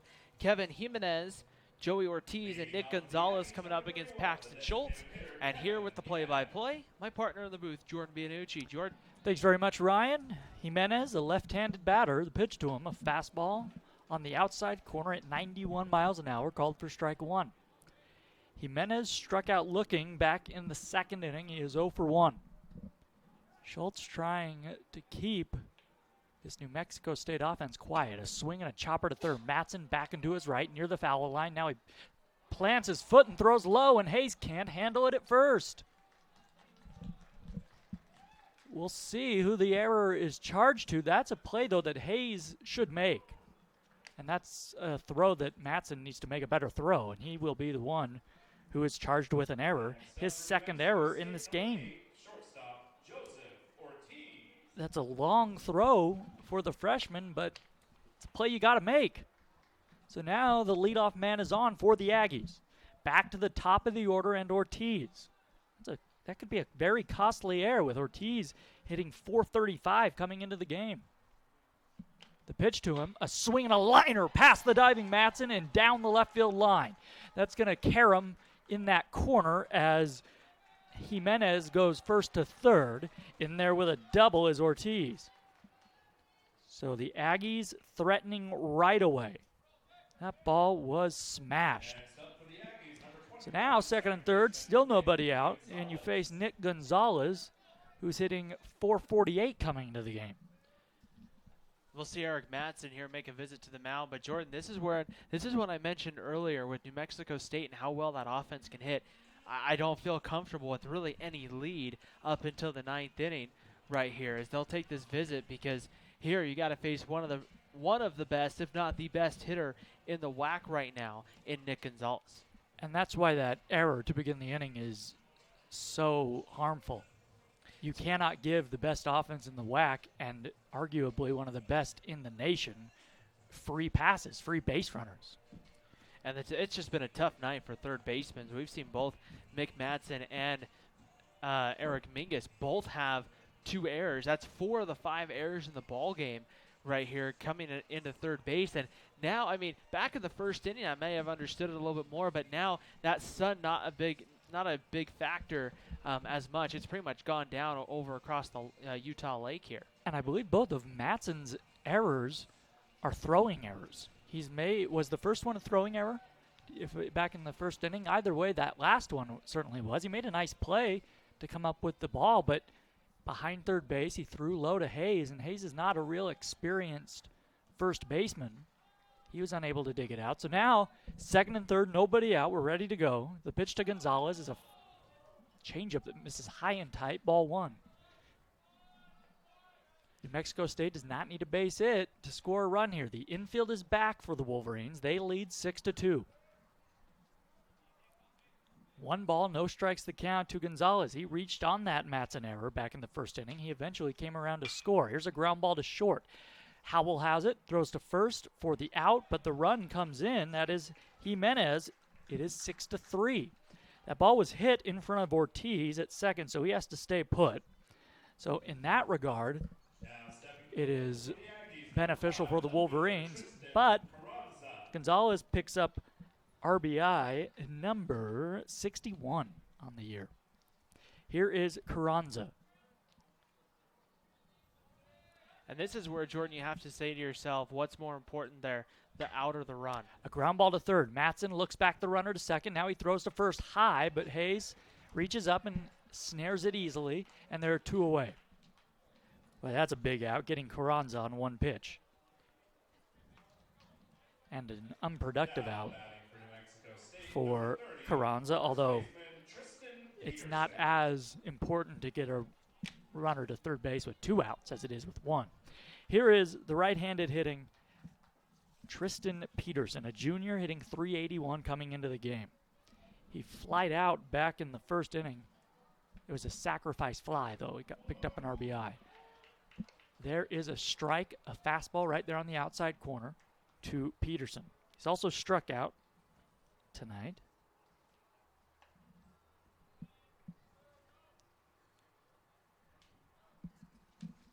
The 0-1 from Schultz. A swing and a high drive deep to left. That one is gone.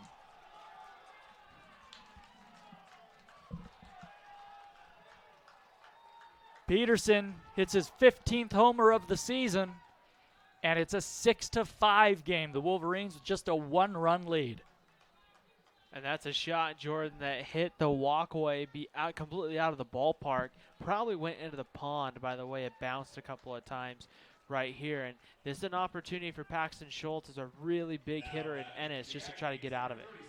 So not only does the error score, but the double that Ortiz hit with nobody out, he comes around to score.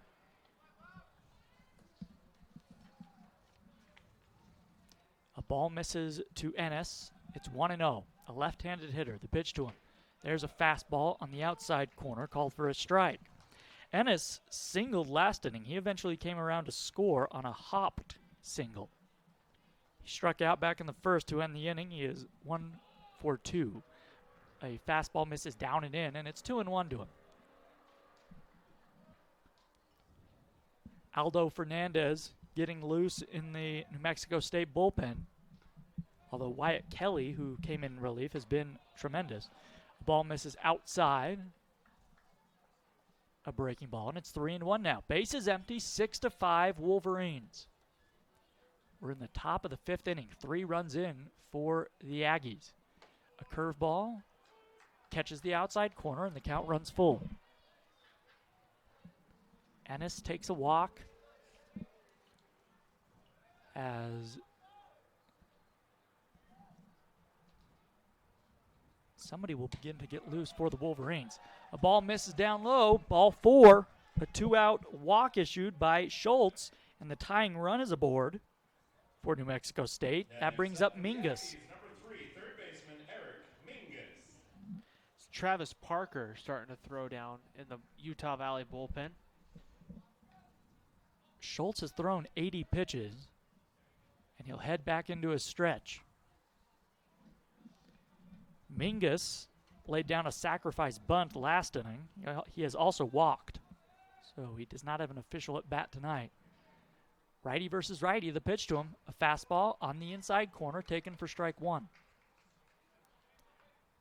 Schultz relying more on the fastball this third time through the lineup. We saw a lot of breaking balls the first and second time through.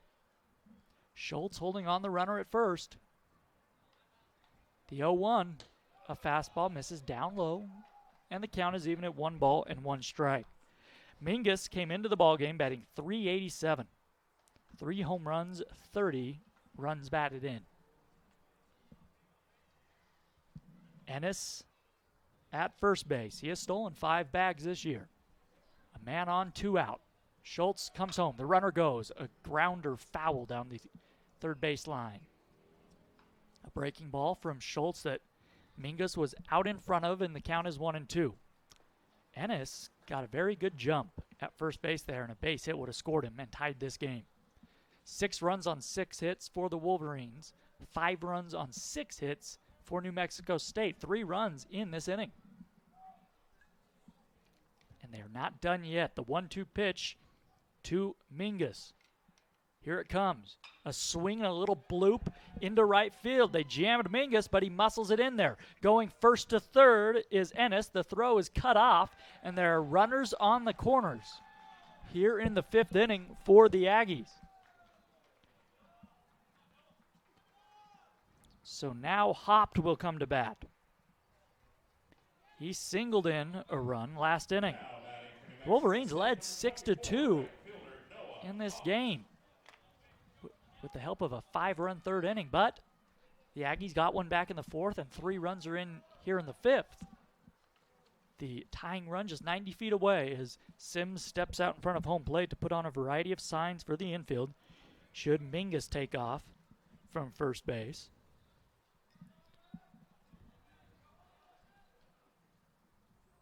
Hayes holding him on. Hopt, a left-handed hitter, swings and misses at a fastball right down the middle of the plate.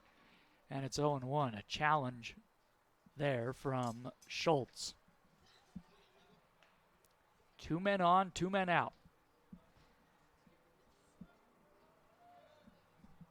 The big hit in this inning, a Peterson 2-run home run. The 1-strike pitch, down in the dirt, knocked down by Sims. An off-speed pitch, and it's 1-1.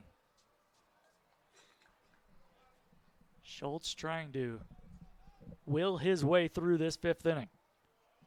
This is the 8th batter that he's faced.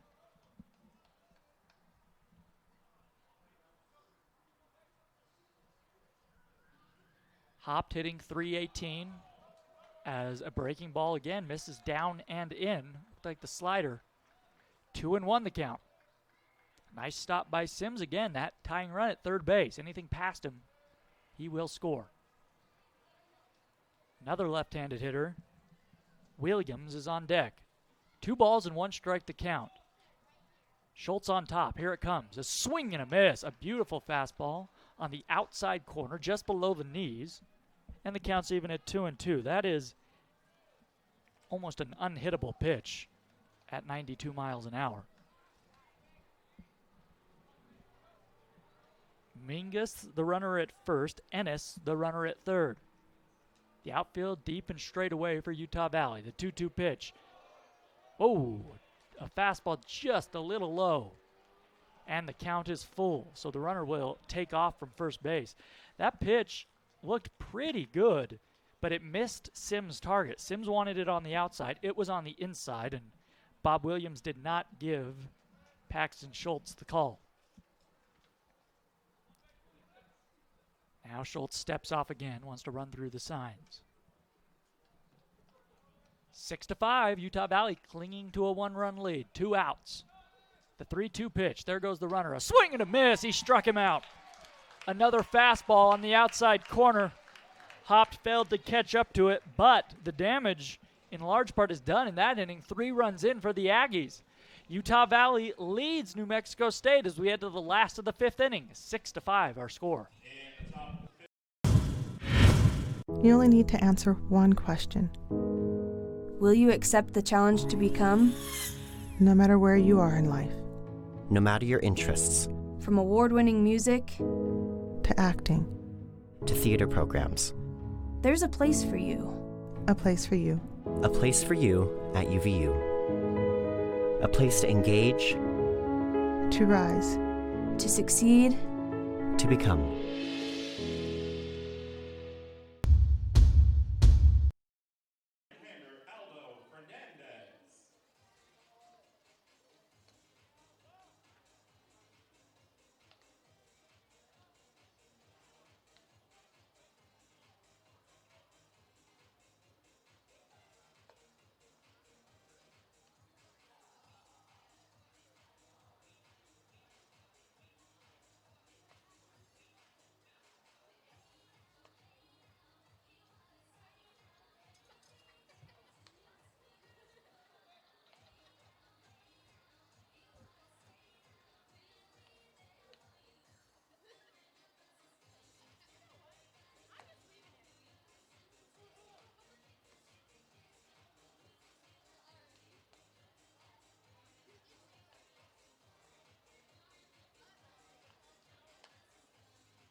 New pitcher on for New Mexico State. Right-hander Aldo Fernandez comes in. He's 1-2 on the year with a 3.09 ERA, making his 16th appearance of the year. He's made one start for New Mexico State.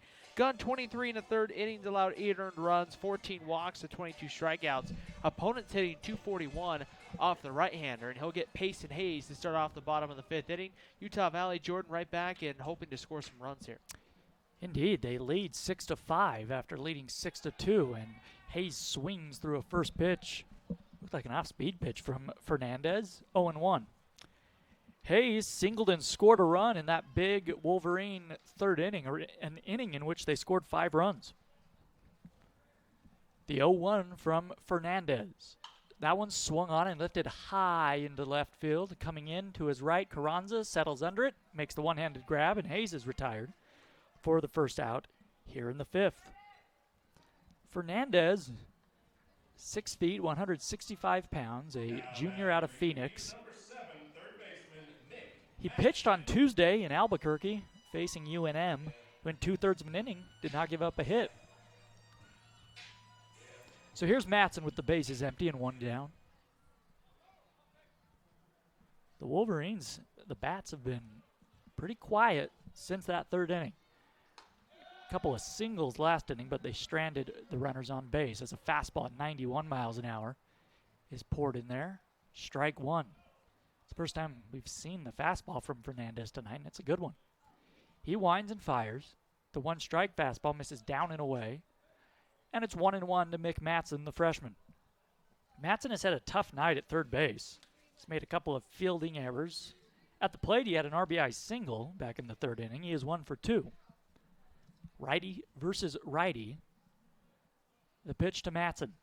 A swing and a liner down the right field line. That one is slicing foul. Another fastball up in the zone. Matson just a little late on it. The freshman hitting .262 coming into the ballgame. No home runs. 16 men batted in. Utah Valley just trying to answer back after giving up 3 runs in the top half of this inning. They cling, the Wolverines do, to a 1-run lead. New Mexico State has actually out-hit Utah Valley 7-6. The pitch, a breaking ball, misses down and away, and it's 2-2. Cade Polson is on deck. Carranza in left field, shaded toward left center. They're betting that Matson is not going to pull a ball. Ennis also playing Matson to go the other way. The 2-2 pitch. Breaking ball, did he go around? He did, says first base umpire John Flanagan on appeal. Matson does not like the call. It was close. But they're 2 down.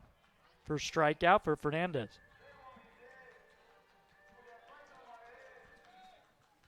Tough to hold up after seeing the 91-mile-an-hour fastball.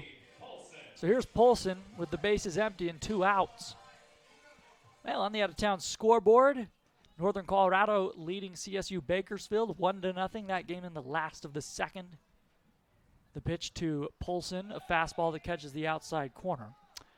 In Bakersfield, where I'm told, Ryan, from you, it is a hot night in the Central Valley. Upwards of 90 degrees, did you say? I heard it's 90 or so. Or it's supposed to be right around 90 at first pitch. Yikes. Fastball on the outside corner, knee high. Boy, we've seen that call to strike tonight. Bob Williams has been consistent with that pitch. Polson does not like the call, though. That is going to be a brutal pitch to hit, just off the outside, maybe a little below the kneecaps. But Schultz has gotten that call tonight. Here comes the 0-2 from Fernandez. He goes right back out there, this time with a breaking ball, and it's in the dirt, 1-2, to Polson, who is 0 for 2 tonight. Also on the out-of-town scoreboard, Sacramento State beat Chicago State 13-3. They also beat Chicago State 7-5, a doubleheader that Sac State swept today on the south side. The 1-2 from Fernandez, a swing, a one-hopper through the right side, a base hit for Polson. A well-hit ball that Gonzalez did not have time to get to. That one was hit solidly. And there's a 2-out base hit, and it's up to Sims to keep the inning going. UT Rio Grande Valley leading California Baptist 4-0. That game in the top of the 5th in Texas. Seattle and Grand Canyon, no score, just underway in Phoenix.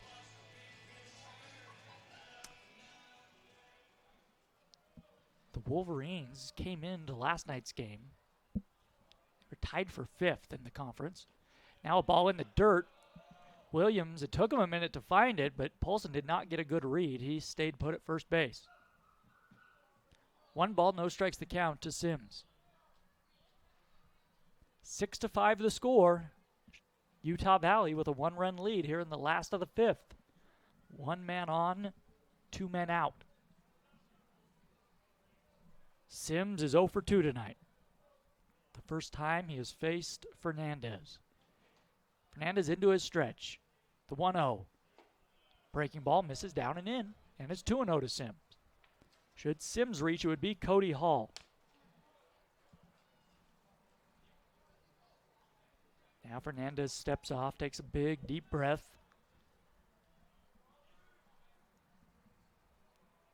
No wind, blue skies above as the sun sets here in Orem. Just a picture-perfect evening as a fastball misses inside, 3-0 now to Drew Sims. The catcher hitting .250 on the year. 1 home run, 17 RBIs. Polson is not a real fast runner. He's at first base, held on by Peterson. The 3-0 pitch, Sims shows bunt, pulled it back, and took a fastball up and in. He walked him on 4 pitches. So that puts Polson into scoring position. A little 2-out rally for Utah Valley. Here is Hall.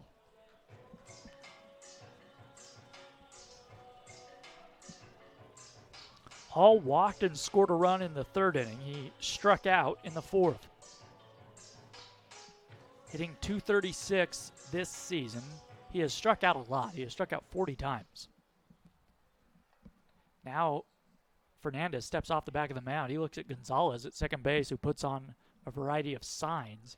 We'll see that after every pitch with a man at second base, the pitcher will step off for New Mexico State and look at that second baseman to put on signs, which I believe changes the sequence of signs for the catcher then to relay to Fernandez. The pitch, a swing and a foul. Fastball up in the zone at just 87 miles an hour, and Hall was late on it. It's 0-1.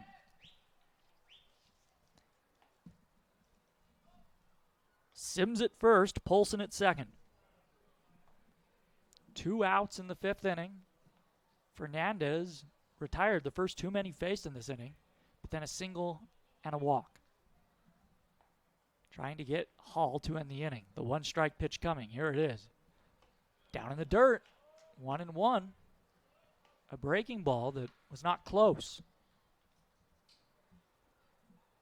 Carranza in left field has now moved back more toward straightaway left. He is not playing particularly deep with Hall at the plate.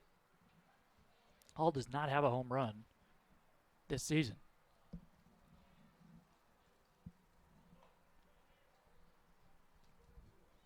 Fernandez set. He checks on the runner at second. That's Polson. The 1-1 pitch. Hall swings and chops it towards short. Ortiz charging. He has it. He'll take it himself. Step on the second base bag, and the inning is over. Utah Valley gets a hit. They leave 2 left. No runs. On to the 6th inning. It's the Wolverines at 6. The Aggies 5.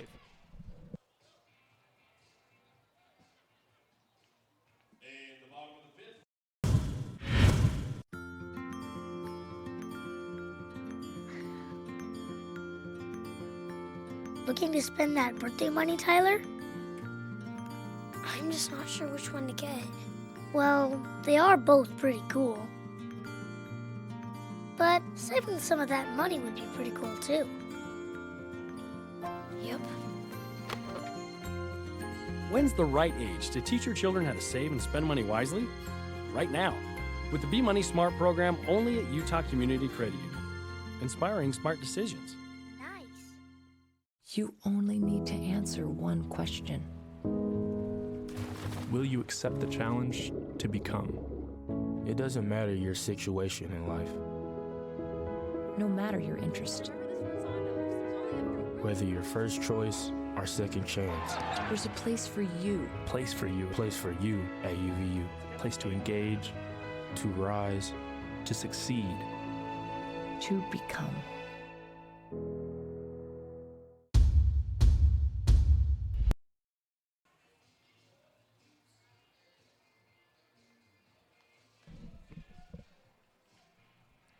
Start it up. Mick Jagger and the Stones here in between innings as Utah Valley leads 6-5 as we begin the sixth. Schultz back out on the mound after a tumultuous fifth inning in which he gave up 3 runs. The Aggies trying to come back. They were trailing in this game 6-2.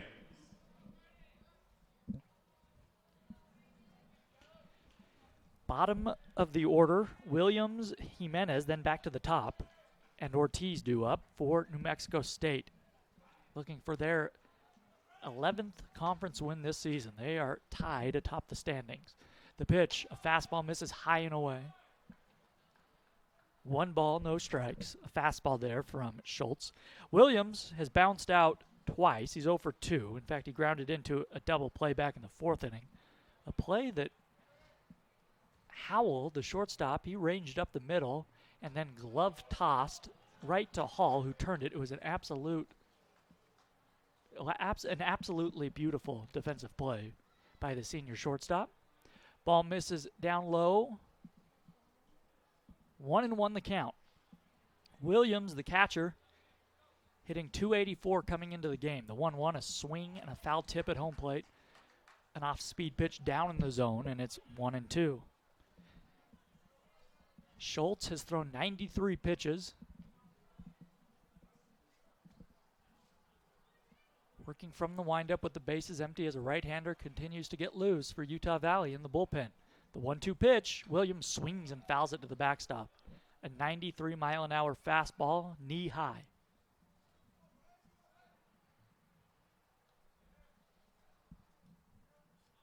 Williams does have 2 home runs this season, so he could tie it with 1 swing of the bat. The outfield deep all the way around for UVU. The 1-2 pitch. Breaking ball, misses high and away, and it's 2-2.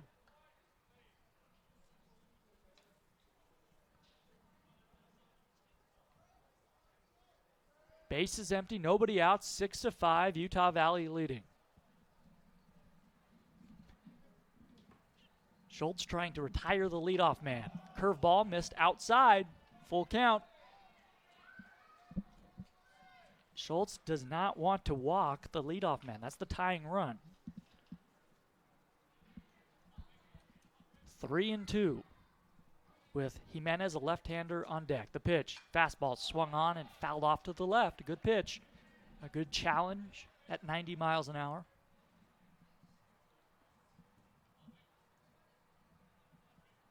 The Wolverines have a dubious history this season of squandering leads. They led by 4 runs tonight. That lead is slimmed down to 1. Another swing and a foul back to the screen. That was a good-looking fastball in on the hands that Williams did well to fight off. Schultz has been Utah Valley's best pitcher this season. A few weeks ago, he won the WAC Pitcher of the Week award. He kicks and fires. The 3-2 swung on, popped up down the left field line. Matson giving chase. It is going to fall, though, in between everybody. Foul. That is just in no man's land. Matson, Eastburn, and Howell all converged way down that left field line, but they just could not come up with it, and the count remains full. It is a very short distance from home plate to the left field corner, just 305 feet here at UCCU Ballpark. And the wall in foul territory is even closer because it juts in at a 90-degree angle just to the left of the foul pole. The 3-2 pitch coming once again. Williams battling. A swing and a fly ball into left center field. Beltran coming in into his right. He makes the grab on the run. And Schultz wins the battle. A great at-bat by Williams. One away in the 6th inning. Jimenez, the designated hitter, will come up now. Base is empty. Schultz has thrown 100 pitches.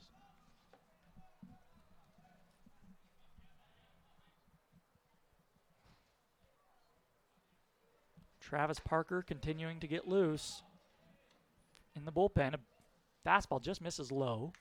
1-0 to Jimenez. He reached on an error and scored back in the 5th.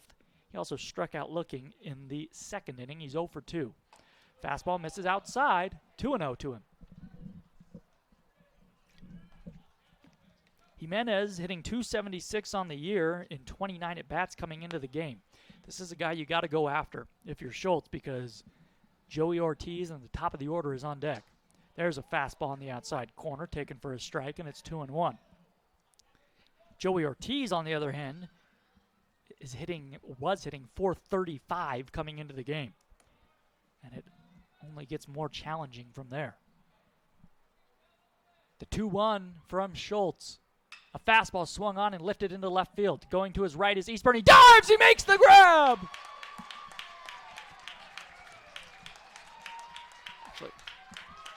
What a play by Eastburn. Ranging to his left, a headlong dive toward the foul line. And he makes the play. And that's a huge play, Ryan, because you have that top of the order coming up. Yeah, and you bring them up. You'd much rather, especially in a one-run ball game, you want to face the top of the lineup with nobody on base. And right here, a big play there from Ryan Eastburn. And that's a hard transition to make. He's been used to playing a lot of right field. He goes to left field now and has to make a play like that. That's a tough play to make. It is. It's a great point. He has not played a lot of left field this year as a ball misses outside to Ortiz.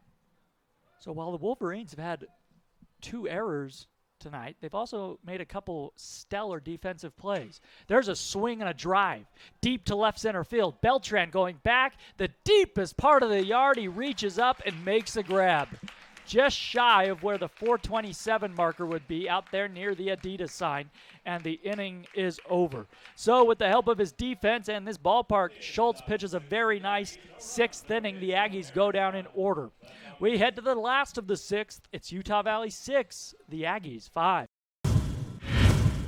Utah has embodied the spirit of industry. From the first transcontinental railroad to the first department store, we've led the way. As part of the Murdoch Auto Team, we're proud to carry on this tradition. That's because when we say you are the heart of our business, it's more than just a slogan. It's our commitment to the values we all hold dear with no regrets. You've got to come see why you truly are the heart of our business. Murdoch Hyundai of Linden, part of the Murdoch Auto Team. Click MurdochHyundaiLinden.com.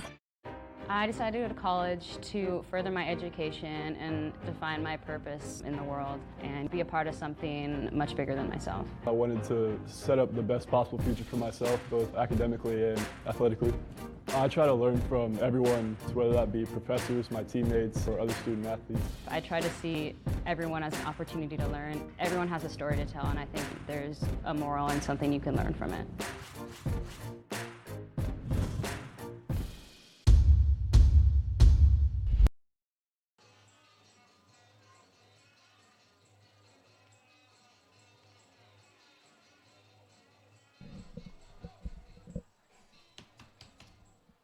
Leading off for the Wolverines, number 2, shortstop. 6-5, Utah Valley leading as we begin the bottom of the 6th inning. Top of the order, Howell, Beltran, and Eastburn due up.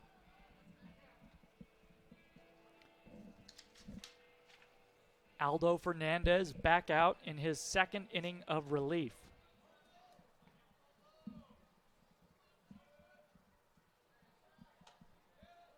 First pitch misses just a bit outside, maybe a bit above the belt at 87 miles an hour for ball one.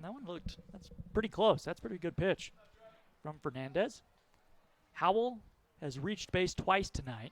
The 1-0 is swung on and missed. A fastball belt high, and it's 1-1. He has reached on an error and scored. He has also walked and scored. He popped up in his last at bat.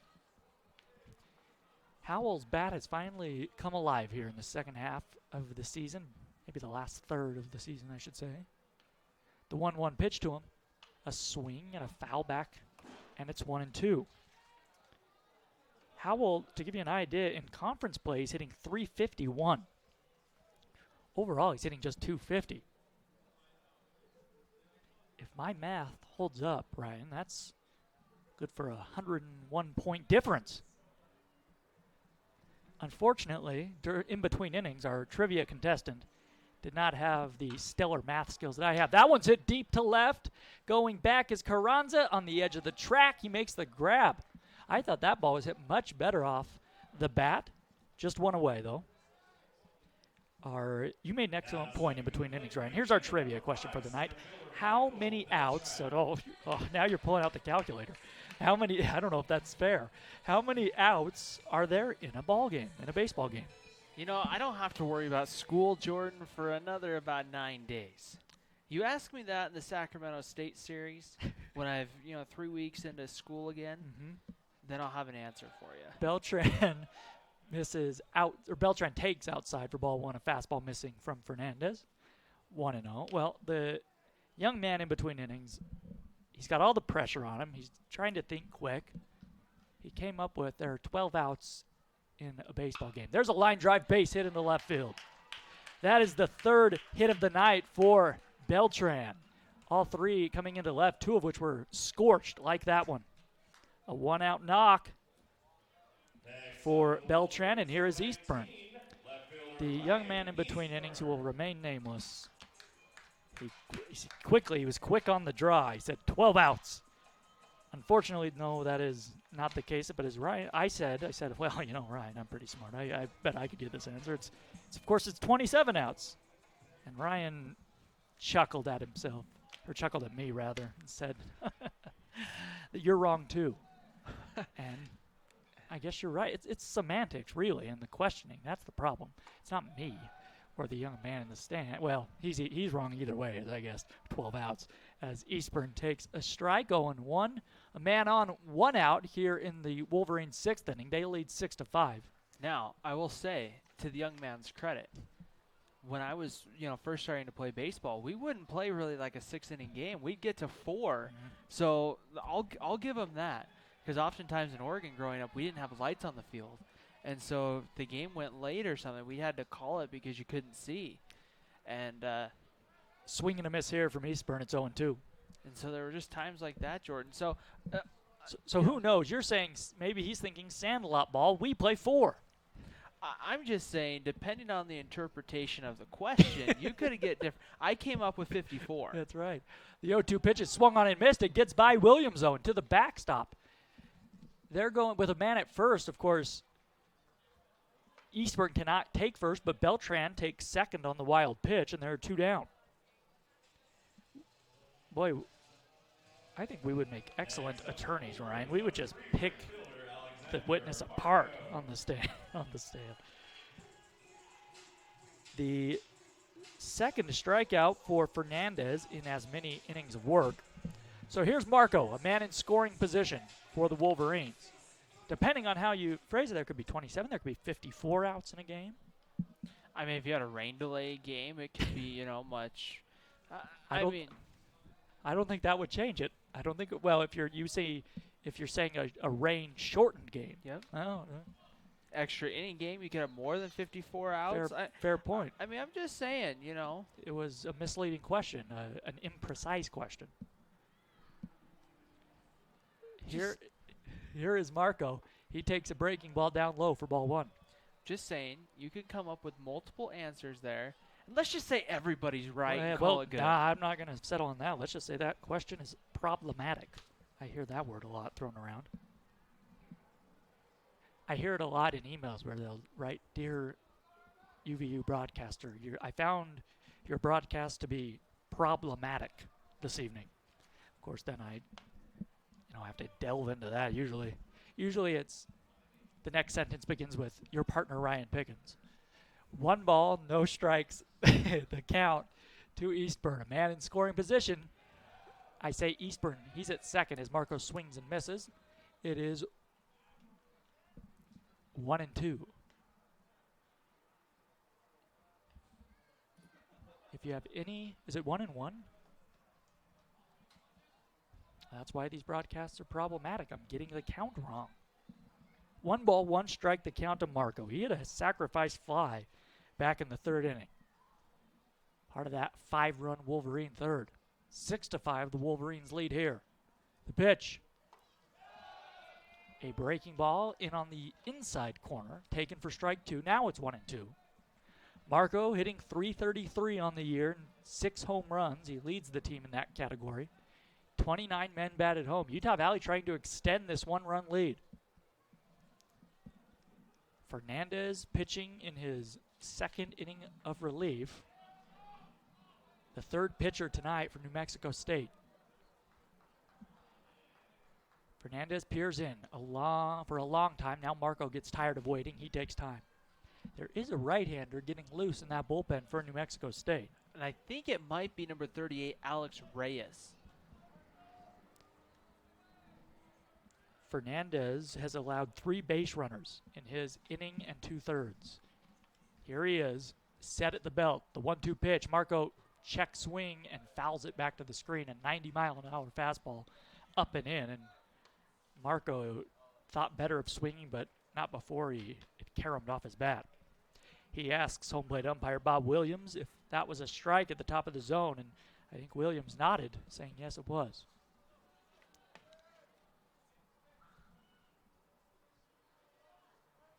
Fernandez bent at the waist, peering in. Williams drops the sign. Here we go.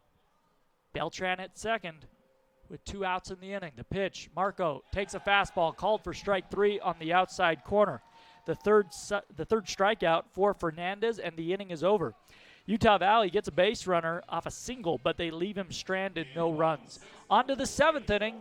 Utah Valley leading New Mexico State 6-5.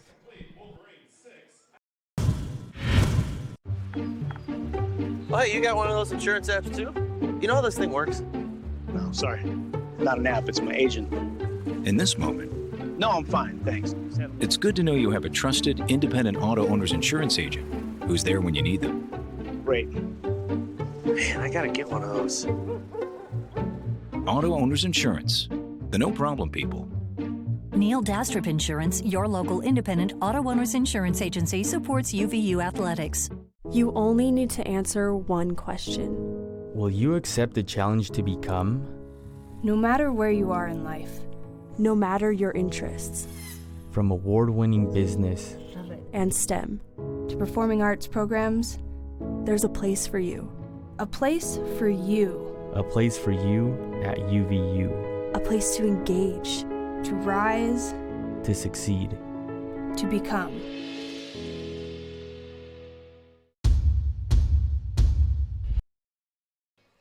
Hold on. We got some Sam and Dave in between innings, and it is apropos as the Wolverines are trying to do just that. They lead 6-5 as we begin the 7th inning. Paxton Schultz has thrown 106 pitches. He's back out there to face Gonzalez, Carranza, and Peterson. The absolute heart of this hard-hitting New Mexico State order, and to tell you all about it, here is Ryan Pickens. Well, Nick Gonzalez stands in the box to get things started, and he swings at the first pitch and sends this one well foul, and it's a long strike 1 here to Gonzalez as we begin play in the top of the 7th inning. And Utah Valley clinging right now to a 1-run lead. Ryan, these 3 batters that Schultz should face. The 0-1 pitch is right there with the fastball for a called strike, and it's 0-2. Have combined for 41 home runs this season. And the scary part is one swing of the bat ties the ball game. Schultz luckily ahead in the count here. The 0-2 pitch in the dirt for a ball, and it's 1 ball and 2 strikes on Paxton Schultz. or here on Nick Gonzalez. If he does get into any trouble, Travis Parker down in the bullpen seems to be ready. Travis Parker's been playing catch and throwing off the mound pretty much the top half of every inning, just kind of keeping that arm loose and ready to go. Here's the 1-2 pitch to Gonzalez. This one's going to be lined into left center field. It's going to split the gap between Eastburn and Beltran, and that is going to be all the way to the wall. Gonzalez in with a stand-up double, and the tying run in scoring position here in the 7th. Well, that's the first time that Gonzalez has hit the ball hard off of Schultz, and as you mentioned, he did not miss that. He crushed that ball to left center field. And here comes left fielder Tristan Carranza. Carranza 1 for 3, a single and 2 ground outs for the New Mexico State left fielder.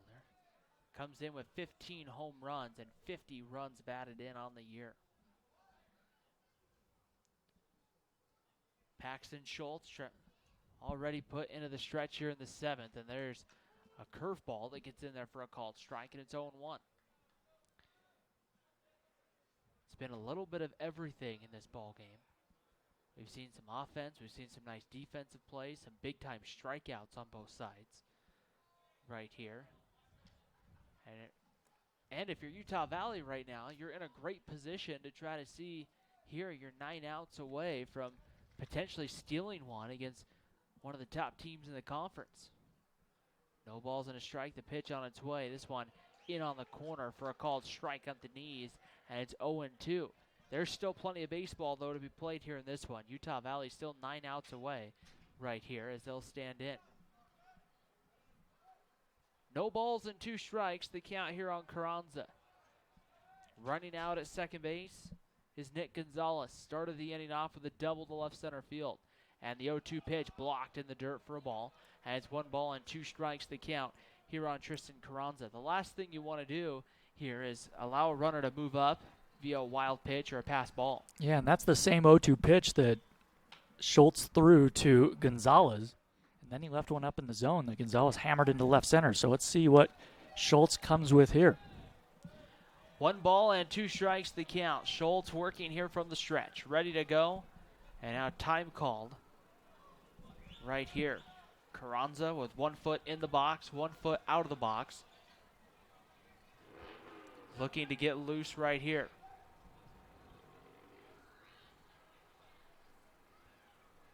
Here's the 1-2 pitch. That one blocked in the dirt, skips away from Drew Sims, and Gonzalez alertedly goes down to third base. And the tying run for New Mexico State now 90 feet away, and the Aggies do not need a hit to tie this ball game. Well, just a huge mistake by Schultz. Now the infield has to come in, and as you mentioned, Ryan, a fly ball to the outfield will tie the game. Yeah, if you're Schultz, you just have to be aware of that, knowing that you really can't bounce one that badly. 2 balls and 2 strikes as Carranza will stand back in the box. The infield coming in here for the Wolverines, which will put a little more pressure on the infield. A ball hit right at someone is great, but anything hit away puts a lot more pressure. Carranza swings and hammers this one foul. We'll do it again. 2 balls and 2 strikes. Paxton Schultz up over 110 pitches and still with that fastball touching in the low 90s. Pretty impressive this late in the ball game.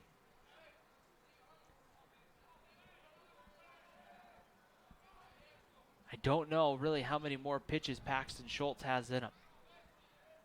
This will be pitch about number 115, and that one's fouled straight back. We'll do it again. 2 balls and 2 strikes on Carranza. And Carranza's a little upset with himself. Schultz left a breaking ball middle in there, about thigh high, and Carranza just missed it. Carranza last night hit a home run in the 7th inning in that 8-run 7th inning for New Mexico State. That really just opened up the ball game. Last night's ball game ending in 7 innings. And that one's going to be hit deep by Carranza to left center field. Beltran, though, is going to run it down. Now he lost the baseball and it falls.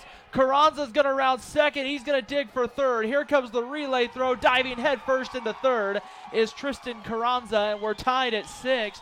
Beltran wasn't even really close to the baseball there. He was in deep left center field and just lost it as it came back into the middle there. And the wind isn't really blowing much where you could say the wind got that one. I think Beltran just lost it. Yeah, that's hitting to deep left center, but that's routine. That's the second night in a row that the Wolverines have botched a routine fly ball. It's not that, you just can't explain that.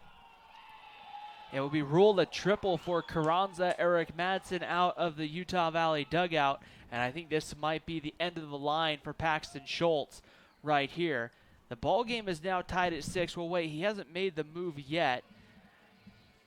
So he could just be making just a visit out to the mound right here to chat here with his right-hander. Tristan Peterson's going to be the hitter, and Madsen will make the move. And the night for Paxton Schultz will come to an end. We'll go ahead here in Orem. We'll take a break. When we come back, we'll introduce you to the new right-hander, Travis Parker. This is Utah Valley University Baseball on GoUVU.com and the WAC Digital Network.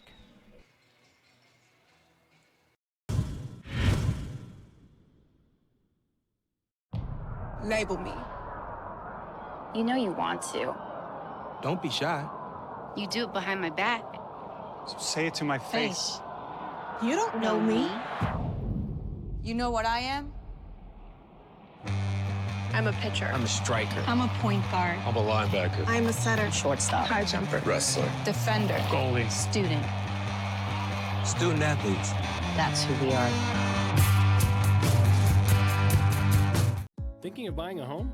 Think bigger. Because with UCCU's low interest rates and low mortgage insurance rates, you could qualify for more house with the same payment you could get from other local lenders. A mortgage with UCCU gives you more purchase power. That means more money you can put into your home or back into your pocket. To learn more, visit uccu.com/morehouse or stop by any UCCU branch today. More house, same payment. Only at UCCU, inspiring smart mortgage decisions. The latest from KSL 5 News, including breaking news as it happens, and all your favorite KSL shows, ready to watch anytime. Download the free KSL app right now on all your favorite devices. Here at Intermountain Healthcare, our doctors have experience treating young athletes, professional athletes, and the athlete next door. We treat everyday injuries, sports injuries, concussions, total joint replacements, and everything in between. Come visit our board-certified physicians and surgeons here at Intermountain Healthcare's Utah Valley Orthopedic and Sports Medicine Clinic. We're committed to keeping you moving.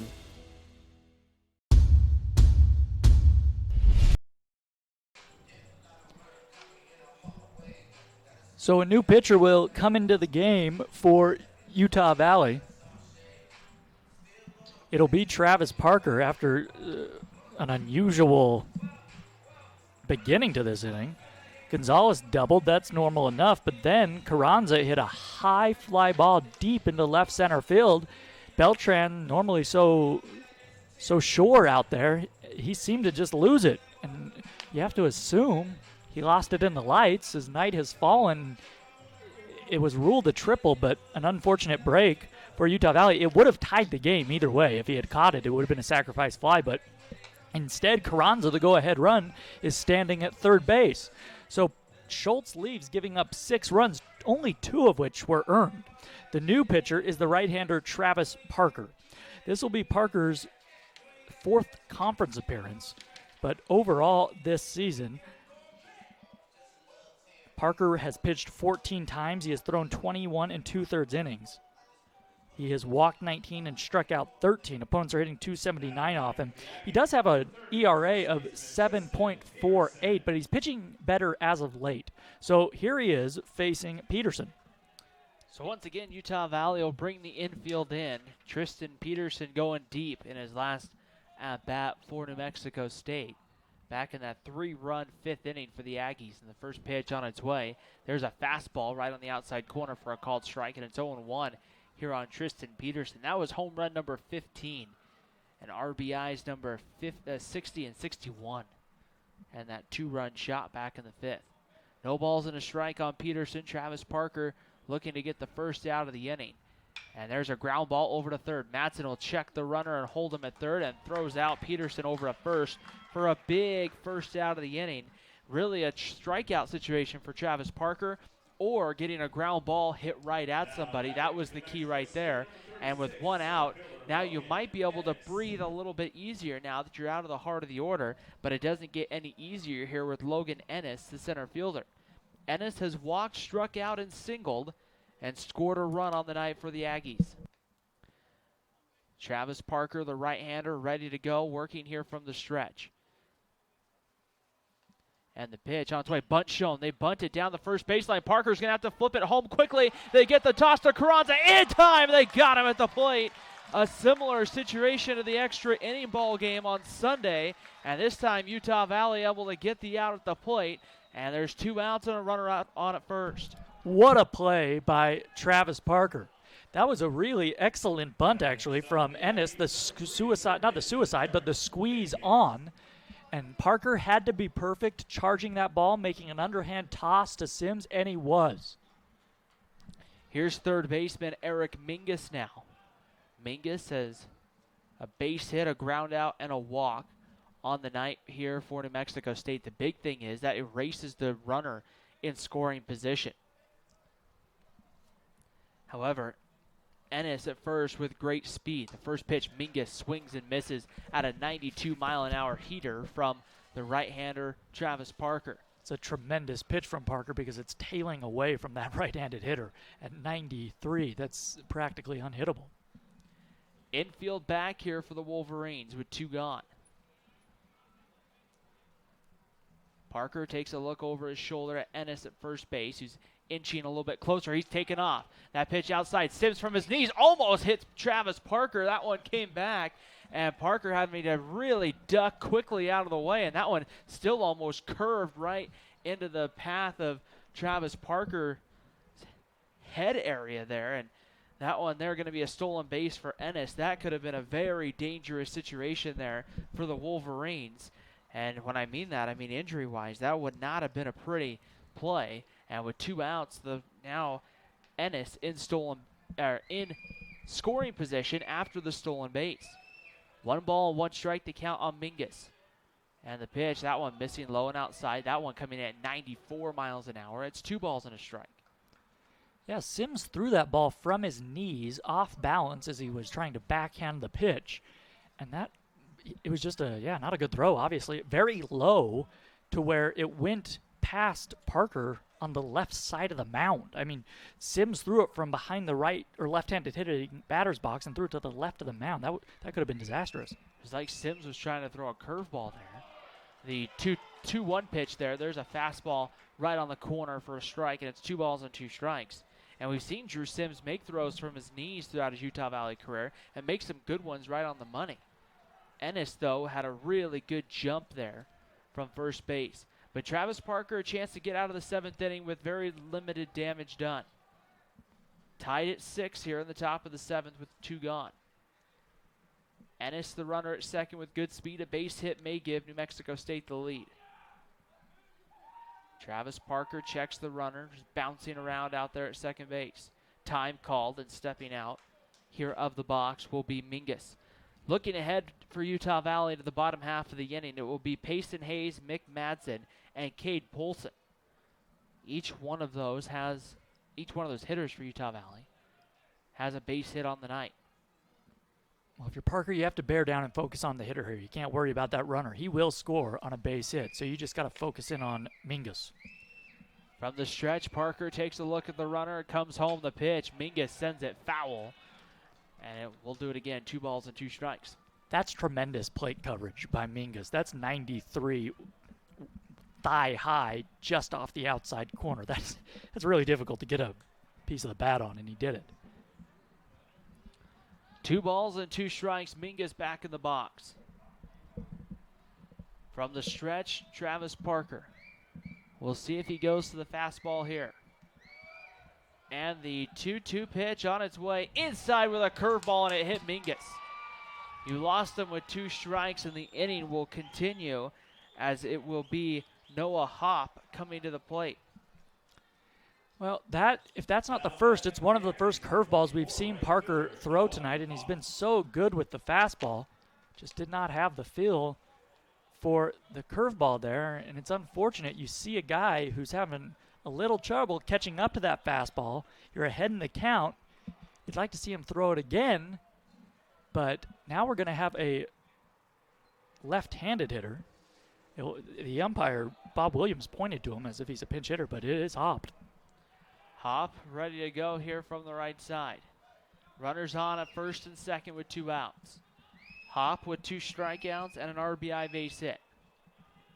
A single that came in the 4th. That one's going to be one hop to Hall. He bobbles the baseball and can't collect it. Everybody's safe.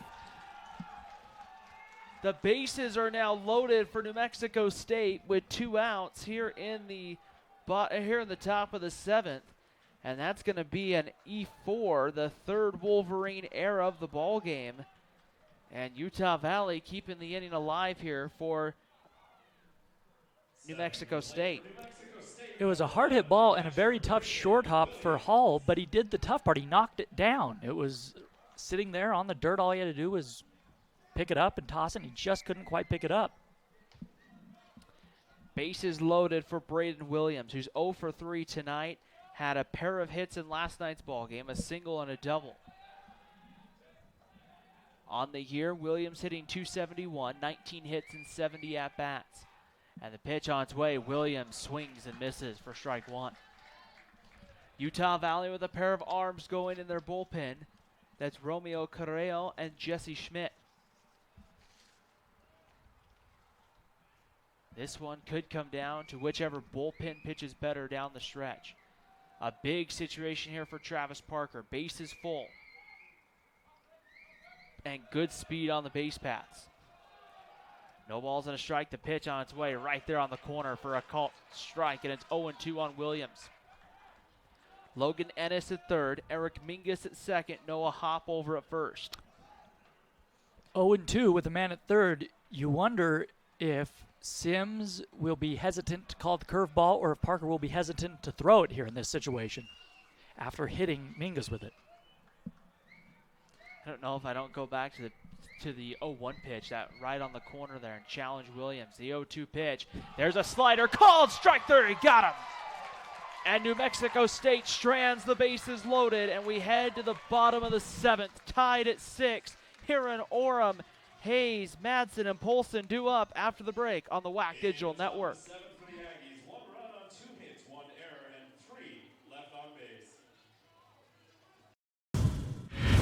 The road to national championships runs through NCAA.com and the NCAA Sports app. And whether you follow one college team or all of them, it's never been easier to get the content you want all in one place. With live broadcasts of multiple championships across all divisions.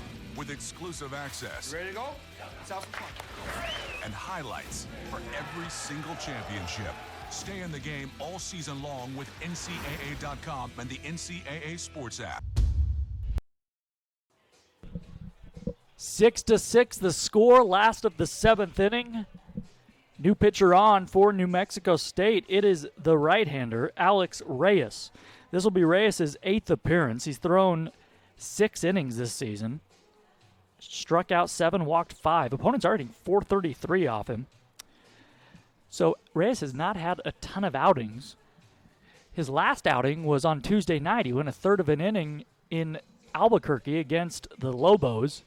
He gave up 2 runs and 1 walk on 2 hits. So the right-hander will face, for the Wolverines, Hayes, Madsen, and Polson. 3 right-handed hitters in the order. The relief pitchers tonight for New Mexico State have really been tremendous. They have combined for 4 scoreless innings. So we'll see what Reyes can do as he comes in the ball game. Payson Hayes will be the first hitter for Utah Valley. I just want to correct that. 3 2/3 scoreless innings. And they've been tough so far here tonight. We'll see what they can do here as Payson Hayes, who's 1 for 3 on the evening, will stand in here for the Wolverines. Reyes looks like he's going to work from the stretch, the junior from El Paso, Texas. Ready to go here, and the first pitch about ready to come home to Payson Hayes. And he checks his swing, and it's going to be a called strike one. It's 0-1 on Payson Hayes. This has been one of the more exciting games we have seen this season. It has not been perfectly played on either side, but a seesaw battle, a lot of tense, exciting moments. Ready to go. Reyes from the stretch looks in and delivers. This one low and outside for a ball, and it evens the count up. 1 ball and 1 strike on Payson Hayes. Hayes singled back in the 3rd inning, then came around to score a run back when Utah Valley really opened this one up. A 5-run 3rd inning for the Wolverines. At the time, gave them a commanding 6-1 lead. From the stretch, Reyes takes a look in and comes home, and Hayes swings and hits this one foul down the line. And it's 1 ball and 2 strikes here on Payson Hayes. Biggest thing you need right now if you're Utah Valley is some base runners to try to put some pressure on Reyes and the defense behind him to try to make some plays. As there's a couple of right-handers warming up down there in the Aggie bullpen. 1 ball and 2 strikes the count here on Payson Hayes. Reyes ready to go here from the stretch. Infield back for New Mexico State. And the 1-2 pitch right on the corner, and that one I thought was going to be strike 3, but it must have missed a little bit low. Evens the count up, 2 balls and 2 strikes. New Mexico State was ready, I think, to toss the ball around the infield after the first out. That is Matthew Munden and Chris Barraza down in the bullpen for New Mexico State. From the stretch, the right-hander Reyes comes set. And the 2-2 pitch on its way home to Payson Hayes. He sends this one the other way and foul down to the kind of the maintenance area down the right field line here at UCCU Ballpark. Right by the New Mexico State bullpen. That's one of the first fastballs we've seen from Reyes, and that was clocked at 93 miles an hour. He kind of sneaks that one up on you. Sometimes the pitchers with that sneaky fastball or that hidden movement, those can be the toughest pitchers to see and face. Here's the 2-2 pitch to Payson Hayes. He swings and hits this one to right. It's tailing away, and it's going to go all the way to the wall. Hayes around first, digging for second. Hop has to kind of misplace it off the wall, and Payson Hayes is standing on at second base with a leadoff double. His second hit of the ball game, his first for extra bases. And that's what Payson Hayes has done since he's gotten regular playing time, has come up with some of those clutch hits. And that will bring up Nick Madsen. Yeah, Hop did not see that tremendously well, it seems, off the bat right away. I think either way it probably was going to fall. As you mentioned, it kept tailing away from him. But he may be battling the lights out there. He may have lost that for a split second right off the bat. Hayes does not go the other way all that often. So Madsen takes a long look into the Utah Valley dugout. We'll see here what Utah Valley decides to do. My guess is Mick Madsen may be squaring around here just to move the leading run down to third base, especially with nobody out.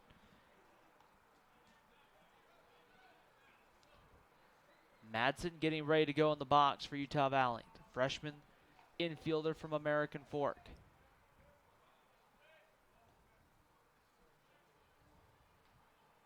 Ready to go, and the pitch. Madsen not bunting and takes a called strike 1, and it's 0-1. I'm going to correct that. Madsen from Lehigh, Utah, but played his high school baseball at American Fork.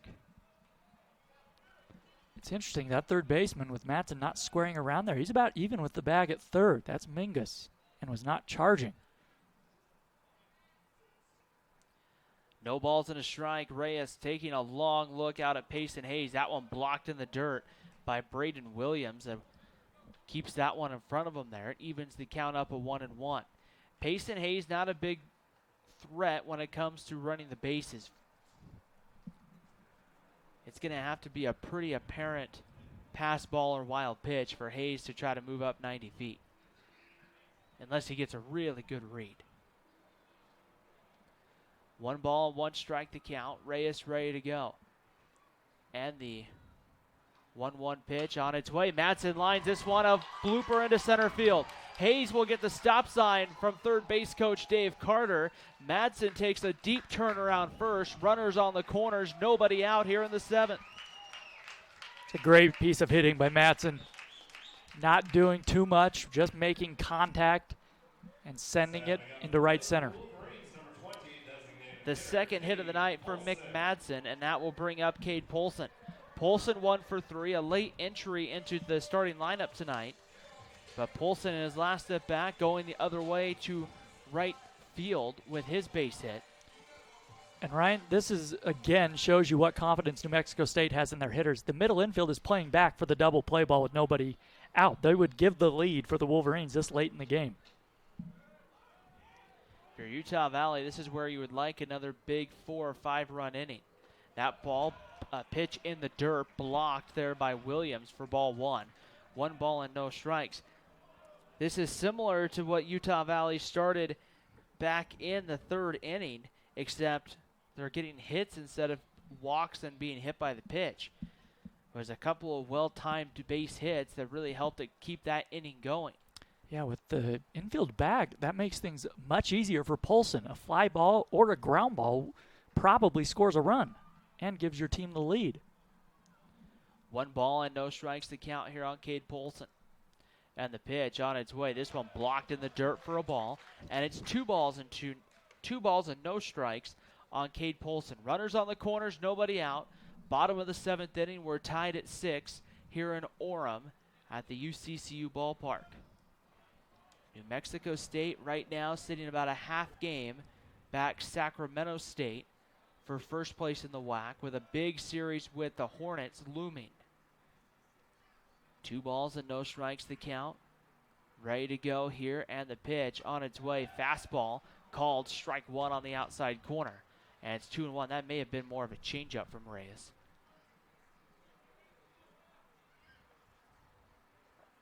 Tristan Carranza, the left fielder for New Mexico State, shaded deep in left center field. Polson was to pull one, and even the center fielder, Ennis, he's shaded towards right center field. If a ball's pulled, there's a lot of green as they throw over to get Madsen diving back safely. Madsen does not have great speed. He has not attempted to steal a base this season. But with Peterson holding him on, there is a giant hole on that right side if Polson were to ground one the other way. 2 balls and 1 strike to count. Good hitters count here for Cade Polson. Generally a fastball count here as Reyes tries to maybe get the count back into his favor. And the 2-1 pitch about ready to come home from Reyes. And Polson saw a fastball and sends it back foul to the screen. Evens the count up. 2 balls and 2 strikes on Cade Polson. Polson hitting .241, 21 hits and 87 at-bats, but definitely has seen some improvements from his sophomore to junior campaigns.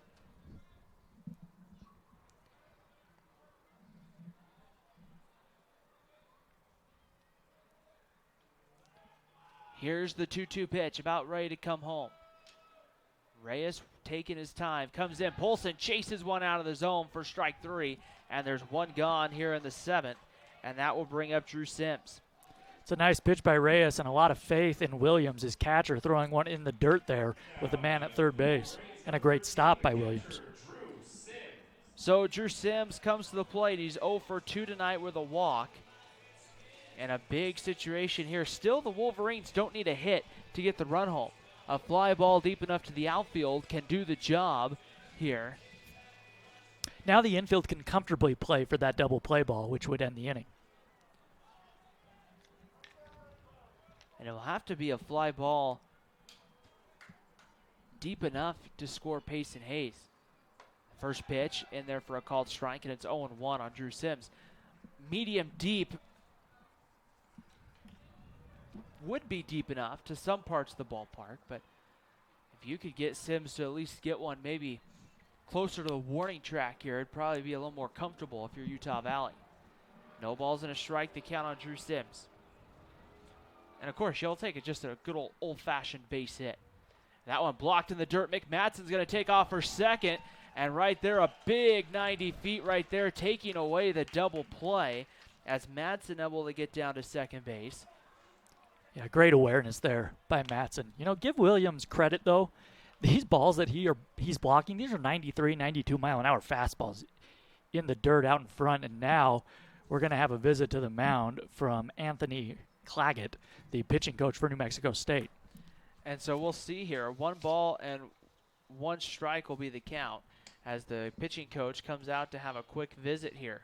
Runners on at second and third. Payson Hayes at third, Mick Matson at second. It really changes the entire setup here if you're Utah Valley, because now a base hit, instead of just getting 1 run across, now a base hit potentially gets 2 runs in and really opens this one up to be a potential 8-6 ball game. But right here, your biggest thought is just getting that run home from 90 feet away here, as New Mexico State, I think, is going to bring the infield in here. The Aggies really kind of they're going to play, the corners are going to be in. Kind of mid-distance, everybody even with the bags all the way around. As the 1-1 pitch, Sims pulls this one foul. We'll do it again. 1 ball and 2 strikes here. And what that does, that gives you more coverage as a fielder. But Sims also is a slow runner, so anything, you do have time to get him if a ball is hit, say, somewhat slowly on the infield. Same thing with the runner over at third, Payson Hayes. You're going to have a little bit extra time compared to if it was like a Michael Beltran on the base paths. Then it might be a little bit different story. 1 ball and 2 strikes the count on Drew Sims. Alex Reyes not in an easy situation here for New Mexico State. Here's the 1-2 pitch. Fastball high above the belt, ball 2. 2 balls and 2 strikes. That one was close. But a good take. Or from up here, it looked close. It was close. I think it was a good call. It's going to be tough. That's the first fastball we've seen Reyes miss high with. And so that's a pitch potentially, if he lowers it just a bit, that you can hit in the air. He's generally been below the knees with the fastball, looking for the ground ball. Here is the 2-2 pitch to Drew Sims. And that's a kind of a, I think that's a slider that goes outside ball 3. 3 balls and 2 strikes on Drew Sims. Yeah, again, down and away. If you're New Mexico State and you walk Drew Sims, not the end of the world. You'd put that double play back in order. You'd have Cody Hall at the plate with good speed. But Hall tonight 0 for 2 with a walk. 3 balls and 2 strikes here on Drew Sims. Reyes from the stretch, ready to come home. And the 3-2 on its way is fouled back to the screen. We'll do it again, 3 balls and 2 strikes. Hall in last night's ball game was 0 for 2. Last night, because of ending the ball game in the 7th inning, a lot of these Wolverines, well, I guess Drew Sims and Cody Hall only had 2 at-bats in the ball game. That's another visit to the mound from Williams, the catcher. They have 3 visits remaining, just 1 coach's visit remaining. 3 balls and 2 strikes here with 1 gone. Drew Sims does not need a base hit to score the run, although you would really like something right now out into, say, left center field where there's a big gap and a lot of pasture.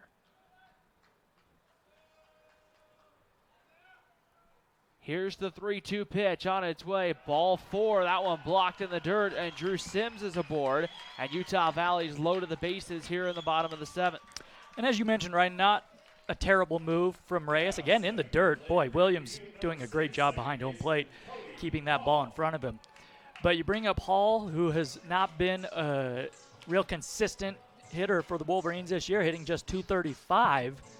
But now you can move the infield back and look for the inning-ending double play ball.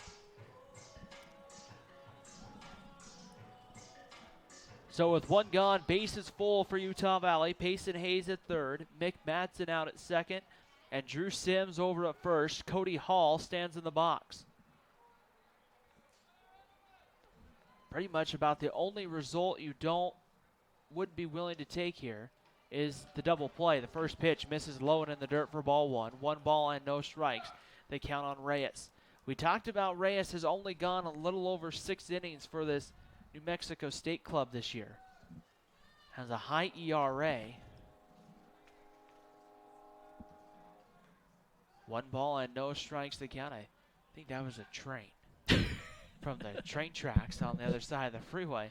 The 1-0 pitch right there on the corner for a called strike. Evens it up at 1 ball and 1 strike.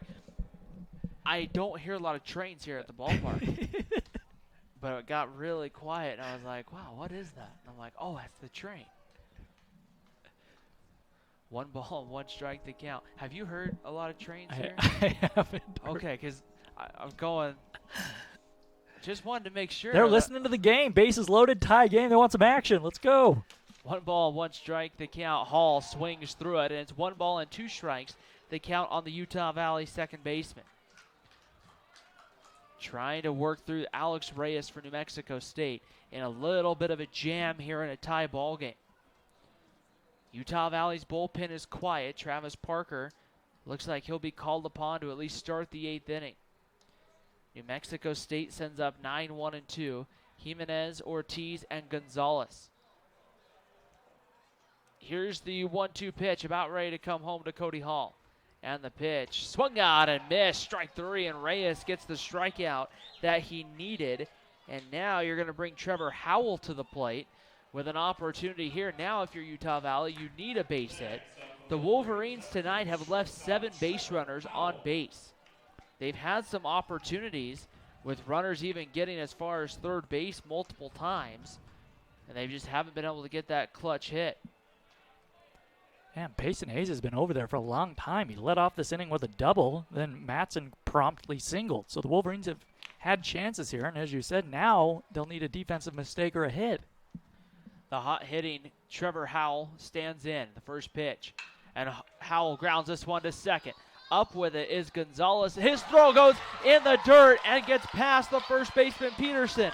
Scoring on the play is going to be Hayes. Madsen also scores. The ball, I believe, got out of play, so the runners will go up 1 extra base, and it's an 8-6 lead here for Utah Valley on the E4 by Gonzalez. That is his 2nd error of the night, and that one comes back to really be a costly one there if you're New Mexico State, as Michael Beltran comes to the plate, and the inning continues. Howell has pretty good speed. He was hustling up the line, and I don't know what happened. Gonzalez just hurried the throw. Gonzalez, I don't know if he lost his footing. It kind of looked like he might have slipped at the last second. He was trying to throw, I think, from one knee over to first base. I just don't know if he got enough on it. So now this is that big inning opportunity that Utah Valley was looking for. Beltran, 3 hits and been hit by a pitch tonight. Just the man you want up if you're the Wolverines. Swings at the first pitch and sends this one foul for strike 1. It's no balls and 1 strike on Beltran.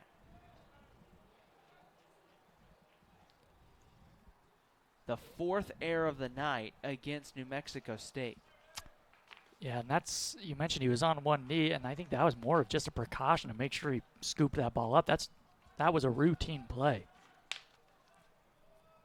No balls and a strike to count on Beltran, and the pitch on its way inside and tight for ball 1. The count evens up here, 1 ball and 1 strike. This game almost just about 3 hours long as we reach 9 p.m. here in Utah Valley. 1 ball and 1 strike to count here on Beltran. Ryan Eastburn on deck if the inning goes past Beltran.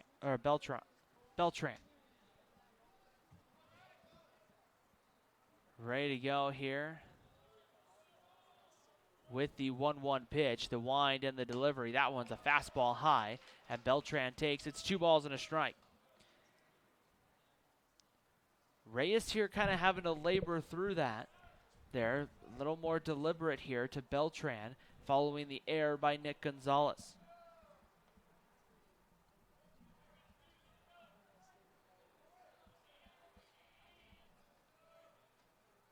I think I said that was Gonzalez's 2nd error. I think he only has 1. I think that's his 1st error of the night. The 2-1 pitch on its way. Fastball above the belt, ball 3, and the count goes to 3-1 on Beltran. Yeah, it's been all around the infield. We have a throwing error by the be the pitcher, the first baseman, the second baseman, and the third baseman tonight. Not a throwing error, all 4 of those, but errors nonetheless. So now Reyes has to come over with something good to Beltran here or put him on right here. Here's the 3-1 pitch on its way home, and Beltran fouls this one back. We'll do it again. 3 balls and 2 strikes on Michael Beltran. Beltran hitting .336 on the year, 1 home run, has knocked in 15 runs for this Utah Valley team. He's had a really good senior campaign for the Wolverines. Drew Sims running at third, Trevor Howell running out at second base. Good speed, especially sitting at second base. The outfield playing back here, so a base hit, I would think, is going to score both Sims and Howell. 3 balls and 2 strikes the count. Reyes ready to come home. And the 3-2 pitch on its way. High, ball 4, and Beltran draws his second free pass of the night. He's been aboard all 5 of his plate appearances. And now you put Ryan Eastburn up for the second time tonight with the bases full of Wolverines. Last time he bounced a base hit through, and Eastburn will not be facing Alex Reyes. His night will come to an end. We'll take a break here on the WAC Digital Network and GoUVU.com. The Wolverines have a 2-run lead at 8-6, and the bases are full. We're coming back after this.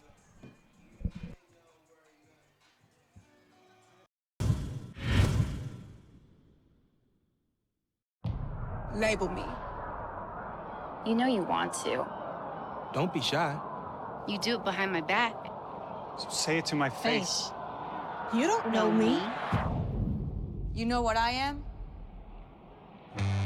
I'm a pitcher. I'm a striker. I'm a point guard. I'm a linebacker. I'm a setter. Shortstop. High jumper. Wrestler. Defender. Goalie. Student. Student athletes. That's who we are. Thinking of buying a home? Think bigger. Because with UCCU's low interest rates and low mortgage insurance rates, you could qualify for more house with the same payment you could get from other local lenders. A mortgage with UCCU gives you more purchase power. That means more money you can put into your home or back into your pocket. To learn more, visit uccu.com/morehouse or stop by any UCCU branch today. More house, same payment. Only at UCCU, inspiring smart mortgage decisions. The latest from KSL 5 News, including breaking news as it happens, and all your favorite KSL shows, ready to watch anytime. Download the free KSL app right now on all your favorite devices. Here at Intermountain Healthcare, our doctors have experience treating young athletes, professional athletes, and the athlete next door. We treat everyday injuries, sports injuries, concussions, total joint replacements, and everything in between. Come visit our board-certified physicians and surgeons here at Intermountain Healthcare's Utah Valley Orthopedic and Sports Medicine Clinic. We're committed to keeping you moving.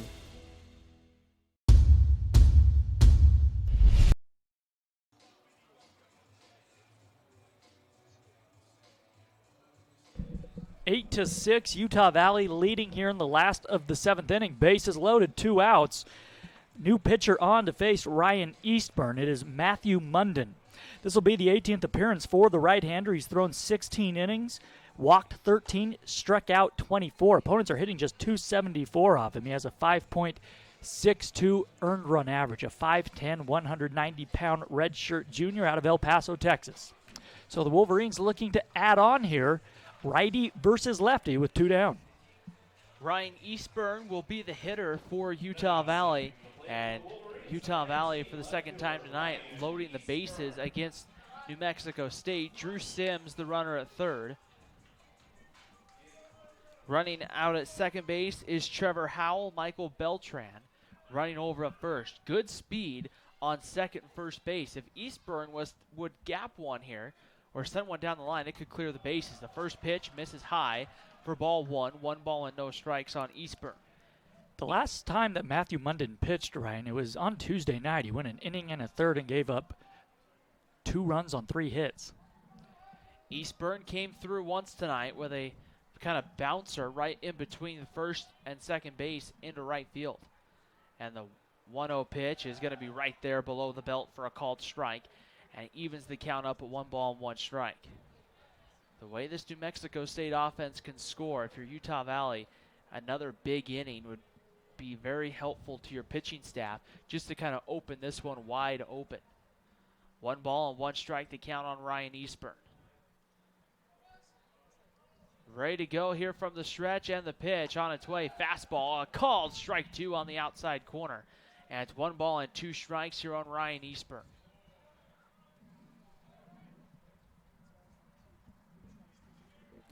Munden trying to get a big out right here. Ahead in the count on Ryan Eastburn, 1-2.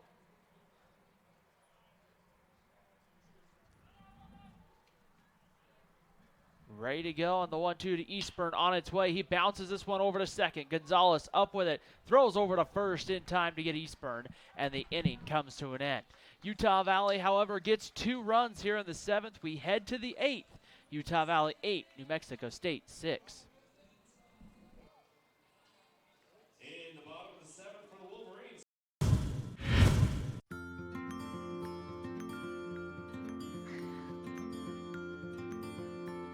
Looking to spend that birthday money, Tyler? I'm just not sure which one to get. Well, they are both pretty cool. But saving some of that money would be pretty cool too.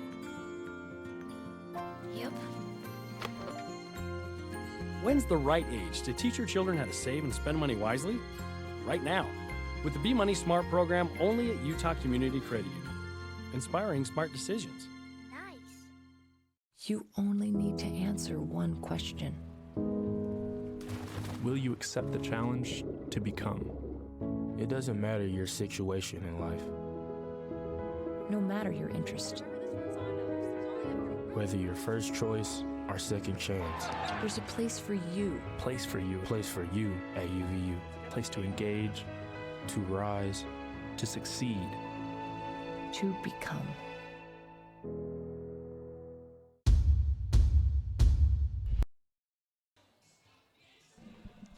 Top of the 8th inning here at the UCCU Ballpark in Orem, Utah. We want to remind you to stay tuned for our post-game show where we'll have our Wilkinson's Trophy Player of the Game. With 41 years of experience, Wilkinson's Trophy is your place for awards, screen printing, embroidery, and name badges. Check out selections online at wilkinsonstrophy.com.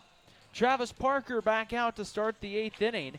He will face 9-1-2 Kevin Jimenez, Joey Ortiz, and Nick Gonzalez right here. And you're starting to get into that dangerous part of the New Mexico State lineup. And with the play-by-play is Jordan Bianucci. Thank you, Ryan. Parker faced 5 Aggies in the 7th. He did not give up a run. It was an adventure, no doubt, but he kept the game tied. Now the Wolverines lead by 2 runs. The pitch to Jimenez. He shows bunt, takes a curveball on the outside corner for a strike. And the home plate umpire tells Jimenez, who steps out, to get back in the batter's box.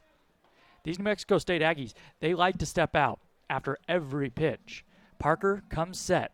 The 1-strike offering, a fastball swung on and missed, belt high that Jimenez was behind, and it's 0-2.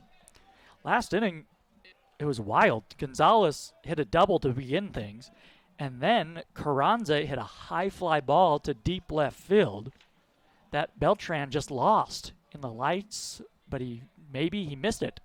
Just a fly ball, and that scored the run to, at the time, tie the game. The 0-2 pitch, Jimenez takes a curveball just off the outside, a good-looking 2-strike pitch from Parker, 1-2 the count. So with a man at third and nobody out, Parker came in. He got Peterson to ground out the third base. That kept the runner at third at the time. Then Ennis tried to bunt. The 1-2 is swung on. This one blooped into left. That's going to fall, a base hit, and the leadoff man is on for New Mexico State. That was a good pitch inside that Jimenez just fought off. It just falls beyond the reach of Howell. And the tying run will come to the plate in the form of Joey Ortiz. Well, with a man at third, Ennis last inning tried to bunt, but Schultz popped off the mound, Parker popped off the mound, fielded it, and threw him out at home. But then Parker hit a guy, and another guy reached on an error, so Parker had to strike out the final out of that inning. Now he's pitching with a man on base again. A fastball misses down and in, ball 1 to Ortiz. Ortiz has 2 hits tonight. He has singled and doubled. In his last at bat in the 6th inning, he hit a high fly ball to deep left center field that Beltran tracked down. The 1-0 pitch does not come. A throw over to first base. Back in diving is Jimenez. Jimenez is 0 for 1 in stolen base attempts this season. That fly out by Ortiz, had that been hit really, I'm trying to think, any other ballpark in the WAC practically, and it's a home run. Not here. 427 to deep left center field, the biggest part of the yard. The 1-0, a pitch out, but Jimenez wasn't going anywhere. Now it's 2-0. Ortiz with a 436 average on the year. He has a 770 slugging percentage. Wow. Righty versus righty. Parker checks the runner at first, now with the high set. The 2-0 pitch. A fastball swung on and fouled back. Ortiz took a rip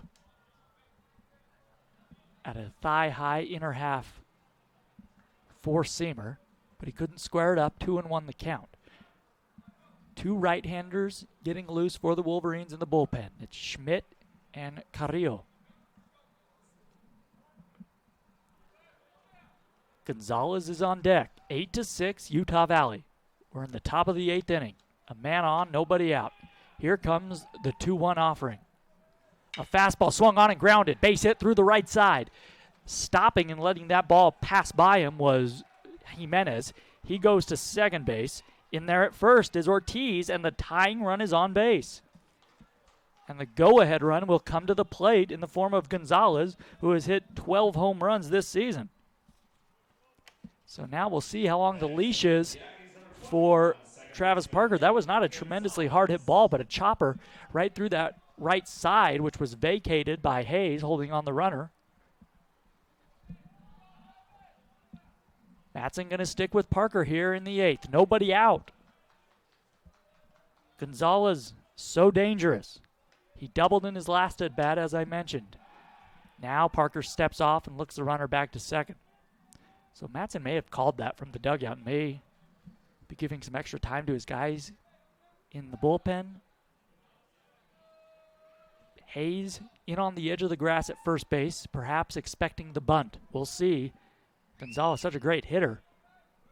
We'll see if he swings away. He takes a curveball for a strike, and it's 0-1. Did not square around there. The wind is blowing out toward right field. Marco very deep in right. Everybody deep all the way around for the Wolverines in the outfield, straight away as well. Parker peers in, ball behind his right hip. Now he comes set. The one-strike offering to Gonzalez. Check swing on a curveball. Called for strike 2, though. It was right at the knees on the outside corner, and it's 0-2. Gonzalez came into this ball game batting .448. Picked up RBI number 61 on the season back in the 5th inning. Parker has him 0-2, though. The tying run at first base. A ball in the gap would score him most likely. The 2-strike offering. Ball in the dirt, and it skips away in front of Skims, and advancing to third is Jimenez. Staying put at first was Ortiz. That's the run that really counts, but now the Aggies can inch a run closer, and they don't need a base hit to do it. Nobody out, runners on the corners. 8-6, Utah Valley leading. Gonzalez has seen a steady diet of breaking balls from Parker. This is the first time he has faced him in this game. Gonzalez waving that bat out in front of home plate, a slightly open stance. Here comes the 1-2 pitch. Fastball, down and in. And the count is even at 2-2. That one at 93 miles an hour. Tristan Carranza is on deck, a right-handed hitter. With Hayes holding on the tying run at first, there is a huge hole on the right side of the infield if Gonzalez were to hit that ball the other way. 2-2. Here it is. Breaking ball misses outside, and the count is full. So now we'll see if New Mexico State starts Ortiz. He is a very fast runner. You do not want to walk Gonzalez here. That would put the tying run into scoring position and would load the bases. Runners on the corners as it is. 3-2 pitch. A swing and a line drive over. Hall's heading into right center field. One run comes in to score. Ortiz goes to third as Hall comes up, Beltran up with it. In there with a double is Gonzalez, and it's a one-run game, and the tying run is at third base with nobody out. A great piece of hitting by Gonzalez. A line drive into the right center field gap. Hall went leaping for it, but he could not snare it, was not close, and that may do it for Parker. Here comes Eric Matson with the runners at second and third with nobody out in the inning. We'll see who Matson calls upon.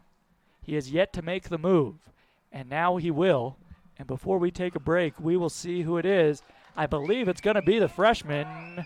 Nope, they're going to go with Jesse Schmidt. So Schmidt had stopped throwing and sat down for a second.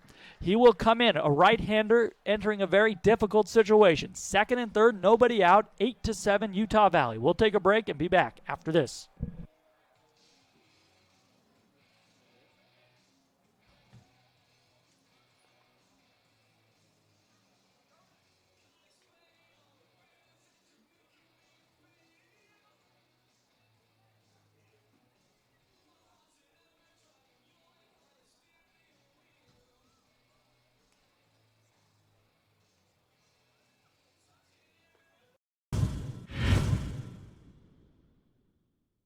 What's the difference between buying from Murdoch and buying from somebody else? In a word, confidence. You'll love our price match guarantee, our 5-day exchange policy, And don't forget car washes and safety inspections for life. If you need a new vehicle, consider Murdoch Hyundai. I promise you'll love it. Here at Intermountain Healthcare, our doctors have experience treating young athletes, professional athletes, and the athlete next door. We treat everyday injuries, sports injuries, concussions, total joint replacements, and everything in between. Come visit our board-certified physicians and surgeons here at Intermountain Healthcare's Utah Valley Orthopedic and Sports Medicine Clinic. We're committed to keeping you moving. We're in the back really cooking food. You know, we take pride in all the food that we do. We make the meatballs from scratch. We make the pasta. What we're doing as a restaurant, making the community better, beautifying the community, increasing the culture in the community. And I think that that's such an important aspect to what we do as a restaurant, to recognize that our customers aren't just people who are coming in to dine with us, but they're part of our family.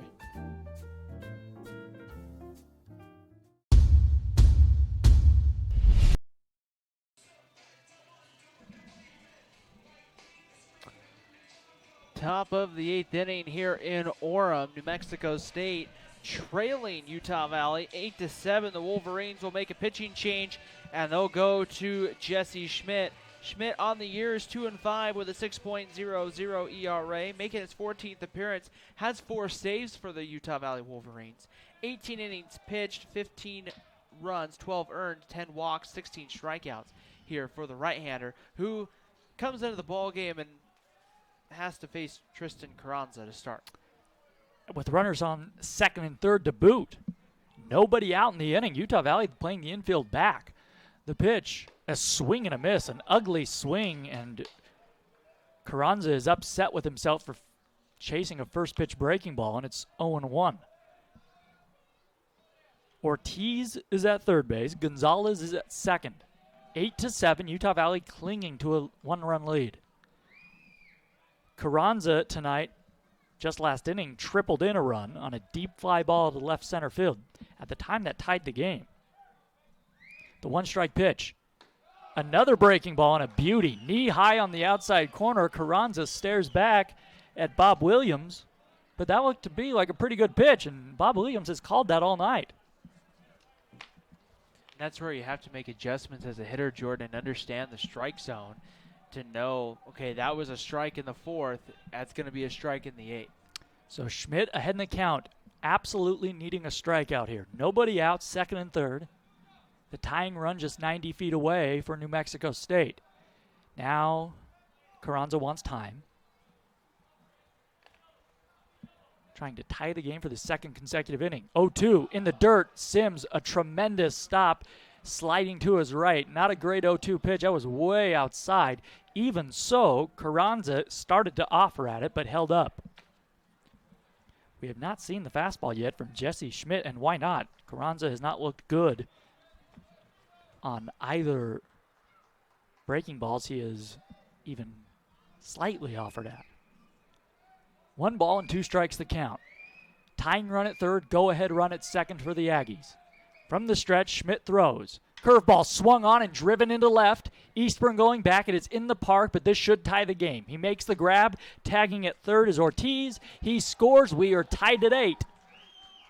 Staying put at 2nd, though, as the throw came into 3rd, is Gonzalez. So that's a nice job to keep him from 3rd base, but he's still in scoring position, and we are tied up. So Carranza gets the job done, and now it's Tristan Peterson. This has just been a back-and-forth game, and you can see why New Mexico State, as Peterson comes to the plate, they've been playing the infield back with the bases loaded, nobody out in the late innings, and we've been going, well, man, that's risky. And we see why they're so confident in this offense to come back, as Peterson chops this one foul on the left, on the 3rd base side rather, 0-1 to him. And if you're New Mexico State, why wouldn't you? I mean, you look down their stat line. They don't strike out a ton. They put the ball in play, and they get a lot of hits. And so you're going to have a lot of confidence in your offense when that's the way your season's gone. The 1-strike curveball misses up high, and it's 1-1 to Peterson. Peterson hit a 2-run home run back in the 5th inning. Part of a 3-run inning for New Mexico State that at the time narrowed the Wolverine lead to 1. 8-8 our score here in the 8th. A man at 2nd, 1 out. Now time taken at home plate. Peterson in his last at-bat facing Parker grounded out with a man at 3rd base. He also hit a sac fly back in the 1st inning. A swing and a high drive down the right field line, slicing foul and out of play, and it's 1-2. So once again, Schmidt ahead of this hitter. He was ahead of Carranza, but Carranza ultimately lifted one into left field for a sacrifice fly that tied the game. 1 ball, 2 strikes the count as a full moon looms beyond the Wasatch Mountains, above them, beyond the left field wall on a warm night. 1-2 pitch misses way outside. Sims backhands it, and the count is even at 2-2. That's not a good 1-2 pitch from Jesse Schmidt. That is an easy take for Peterson, who came into the ballgame batting .381. Mentioned that home run back in the 5th inning. That was number 15 on the year for him. The 2-2. Down in the dirt, and this does skip away from Sims. Near the on-deck circle on the 1st base side. And now the go-ahead run is 90 feet away with less than 2 outs. A huge mistake by Schmidt.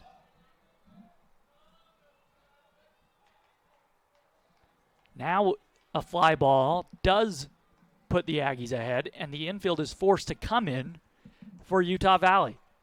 They will try and cut down the run at the plate if a ball is hit on the ground. Full count. We'll see what Schmidt gives Peterson to hit here. Here it comes, and it's low and away. Not real close with the breaking ball, and he walked him. So that's not a painful walk, really, if you're Schmidt. You do set up the force out at 2nd base. A possible inning-ending double play is in order. But now you face a left-handed hitting Logan Ennis, and he's hitting the ball well. He has singled once tonight, scored a run. He's walked, and he laid that bunt down last inning to try and score that run. He could do that again here.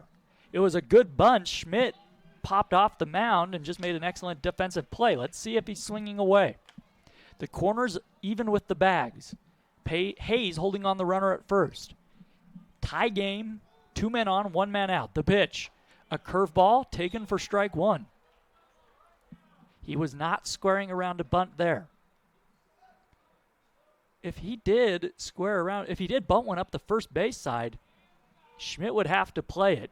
Hayes holding on the runner. Now Schmidt throws over to first. Peterson is back in, diving safely. Peterson has attempted to steal 1 base this season, and he was caught. Gonzalez has good speed at third. The pitch, down in the dirt, a check swing from Ennis. He did check it, and it's 1-1. A nice job by Sims to stop that one. A wild pitch would mean an Aggies lead. 2 men on, 1 man out. The pitch from Schmidt, a swing and a slow roller, foul on the third base side. A breaking ball that Ennis just barely got the end of the bat on. Cued it foul. 1-2, again, the third consecutive hitter that Schmidt has gotten ahead of. But he hasn't been able to put guys away.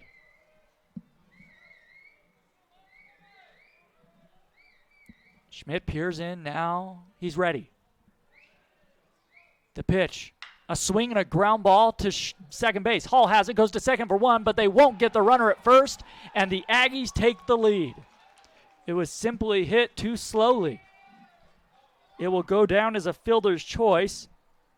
Ennis picks up RBI number 34 on the season, and it's 9-8 New Mexico State. 2 runs in here in the 8th inning. State number 3, third baseman Eric Mingus. So here's Mingus with a man at first base and 2 outs. And the Aggies manufacture, in part, 3 runs. Just 1 extra base hit in this inning, although there are 2 other singles as well.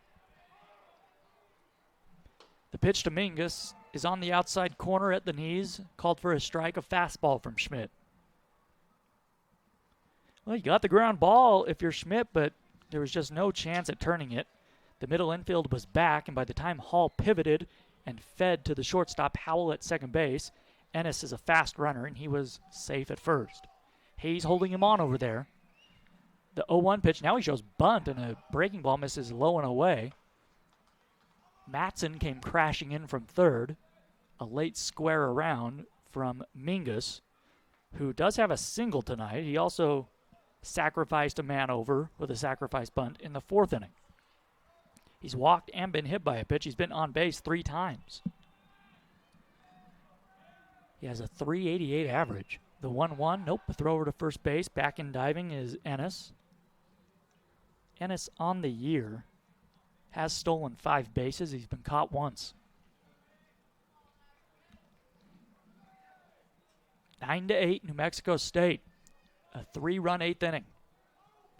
The pitch to Mingus. A swing and a high fly ball deep to right. Marco going back. Now he squares up on the track and he makes the grab. But New Mexico State retakes the lead. With 3 runs on 3 hits, they leave a man stranded. On to the last of the 8th inning. It will be Marco, Hayes, and Matson for the Wolverines. 9-8, New Mexico State leading.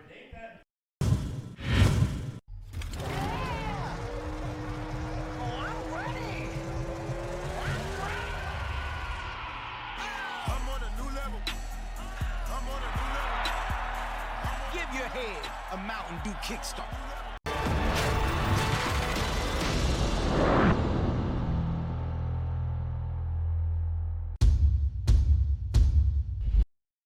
That was 8, so let's go to the video board and see how well Cole Yoakum did. The Lion King, I don't know. Hercules,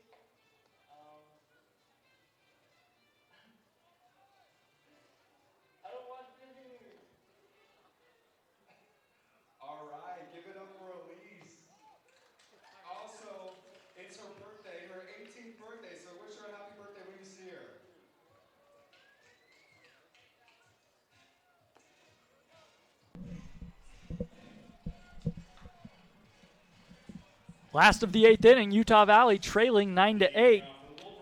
Matthew Munden back out on the mound for his second inning in relief for New Mexico State.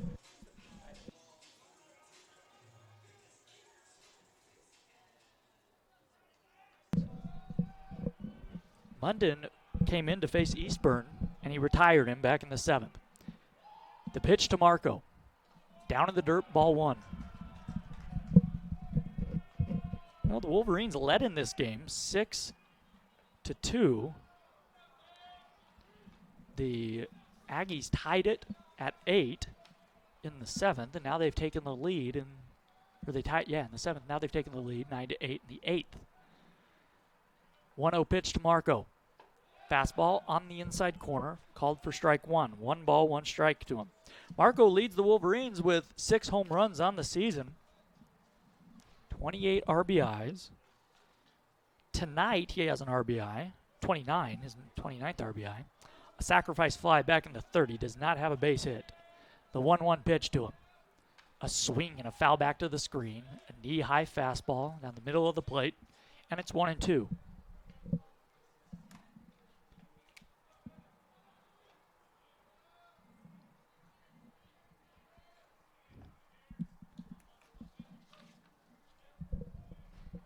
Marco hitting .438 this year when leading off. He's behind in the count 1-2 here, though. Hayes is on deck, then Matson. Here comes the 1-2 pitch. Munden ready. A swing and a miss, and he struck him out. A change up on the outside corner, and there's 1 down in the 8th inning.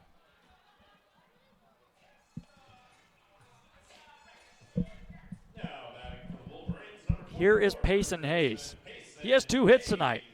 His last one came last inning. He doubled to lead things off for Utah Valley. And that got a 2-run rally going. That put the Wolverines ahead at the time. They trail by 1 run now. This is the first time Hayes has faced Munden. The right-hander set, working from the stretch with the bases empty, and he delivers a first pitch off-speed pitch that Hayes swings and misses at. 0-1. Hayes hitting .244 on the season, 5 home runs, 20 RBIs. The 2 real power threats in this lineup are Marco and Hayes. Marco struck out. Now Hayes swings and hits one deep down the left field line, but it hooks foul. And it's 0-2.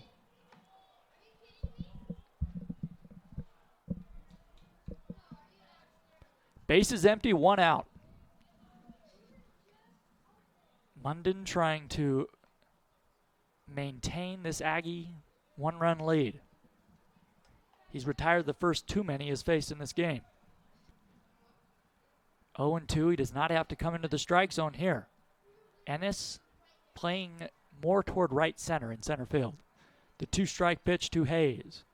A swing and a foul back to the backstop. Hayes just barely getting a piece of that. Hit it off the very end of his bat.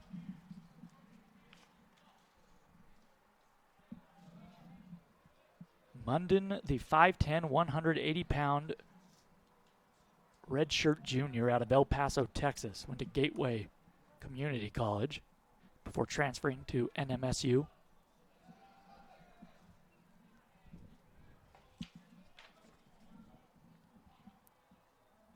He does not have a save this season.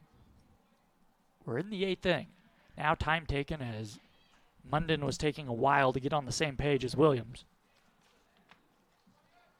The Wolverines trailing by 1. They need a base runner. Hayes also has the power to tie it with 1 swing of the bat. Matson is on deck as a ball gets away from the New Mexico State bullpen. 2 right-handers getting loose. That is Mitchell Allen and Chris Barraza down there.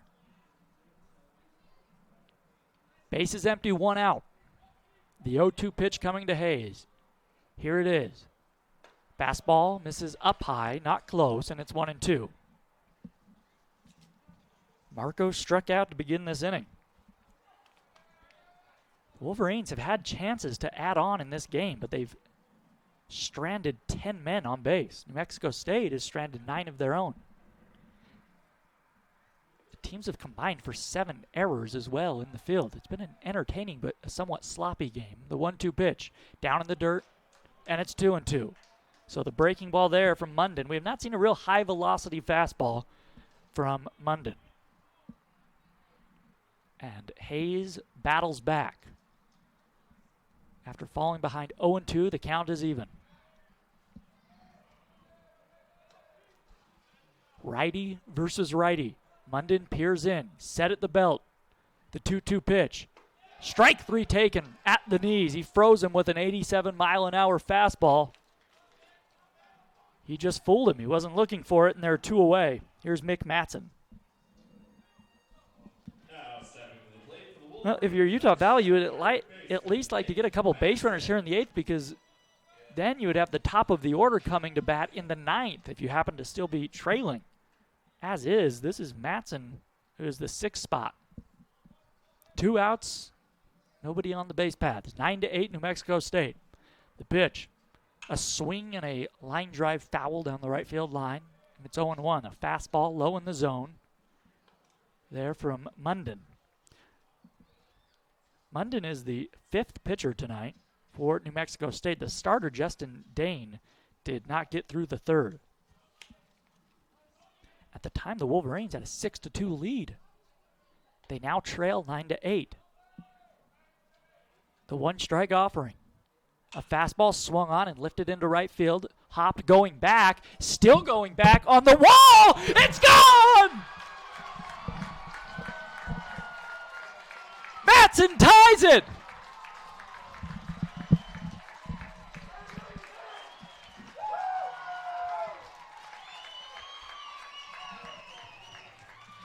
I didn't think that ball was out. I thought it was just a deep fly ball that just had some carry on it. Jordan, I think that's an example of what happens when it starts to warm up here.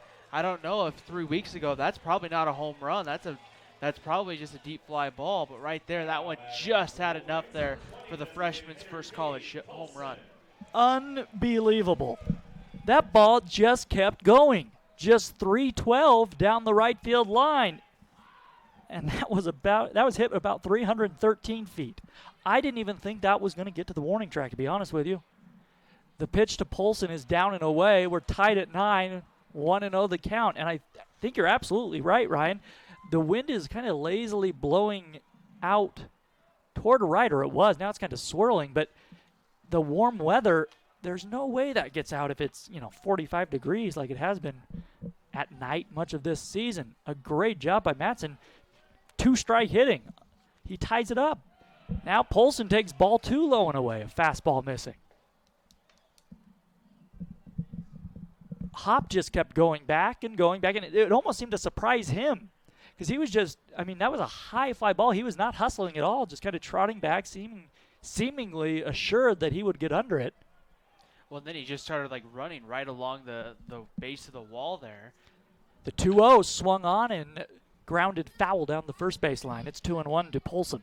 So I thought for sure that Hop was going to have a play on it, and I thought maybe he would try to go up and try to rob it, but boy, I tell you, that's a home run that Mick Matson's going to remember for a long time. Not just did you hit your first college home run, you hit it down 1, bottom of the 8th against the team that potentially could win the conference. Yeah, 2 outs, base is empty. 2-1 pitch to Polson is down and away, and it's 3-1, and that has seemed to perhaps shake up Munden a little bit.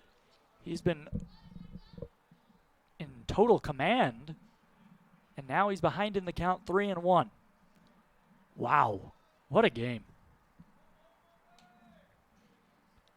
So Eric Matson's son, the freshman out of American Fork, ties it with 1 swing of the bat. Now the 3-1 pitch down in the dirt.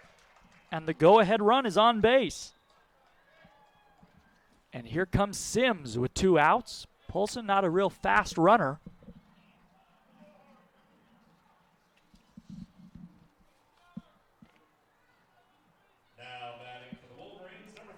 Drew Sims has walked twice tonight. Other than that, he has popped up and struck out. He is 0 for 2 officially. So Munden, for the first time tonight, will pitch with a man on base. A ball in the gap could put the Wolverines ahead.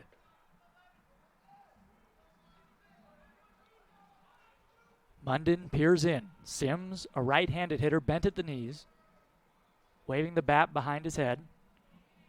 Munden ready. Here it comes. And a fastball misses low. Ball one. Sims on the year hitting .250. The catcher does have one home run. Carranza playing very deep and shaded toward left center in left field. The 1-0 pitch coming to Sims. Munden now has what he wants. Now he'll throw over to first base, and Polson, who has a very short lead, dives back in safely. 9-9 our score. New Mexico State scored 3 runs in the top half of this inning to take the lead. Now the Wolverines have tied it back up. The 1-0 pitch coming to Sims. Munden taking a long time. Here it comes. And it's down in the dirt, a breaking ball that missed. And it's 2 balls and no strikes to Sims. And Munden, since giving up the home run to Madsen, he's had a tough time finding the strike zone. It's been interesting to kind of see because here, this is an opportunity for Utah Valley, Jordan, to try to see if they can keep this 2-out kind of rally, I guess you could call it, going right here. And with Munden struggling like this, I see you make him throw you some strikes. Here's the pitch to Sims. He squares around as if to bunt, and he pulls it back and takes a ball low. That fastball did not miss by much, and New Mexico State is giving Bob Williams some grief over it, and he points down as if to say it was low. 3-0. And there's no way Sims, if Sims lays down a bunt on the third base side, he's so slow, but he could possibly beat it out just because Mingus is playing way behind the bag down there. I don't know if he was really going to bunt there, though. 3-0. Let's see if he has the green light. Fastball is taken for a strike, and it's 3-1. Ennis is shaded toward right center field, the center fielder. So there's a gap in left center where if Sims could launch one, it could put the Wolverines ahead. Polson with a short lead at first. 2 outs in the inning. Tie game. The 3-1 pitch coming to Sims. And he misses. Low and away. He walked him. A huge mistake by Munden. You put the go-ahead run now in scoring position. 2 free passes issued with 2 outs after the solo home run. And here is Hall. Hall came up in a similar situation last inning with men on base, but he struck out to end the inning. And we may have a new right-hander. We will, as Anthony Claggett, the pitching coach, coming out to make the change. I believe that's Claggett, as Brian Green has been suspended for 2 games. He'll be back tomorrow.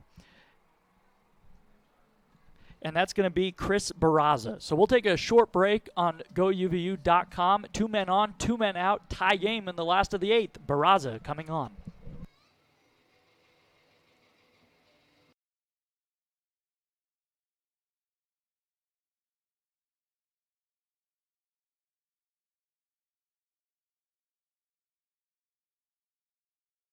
For New Mexico State, number 45, right-hander Chris Barraza.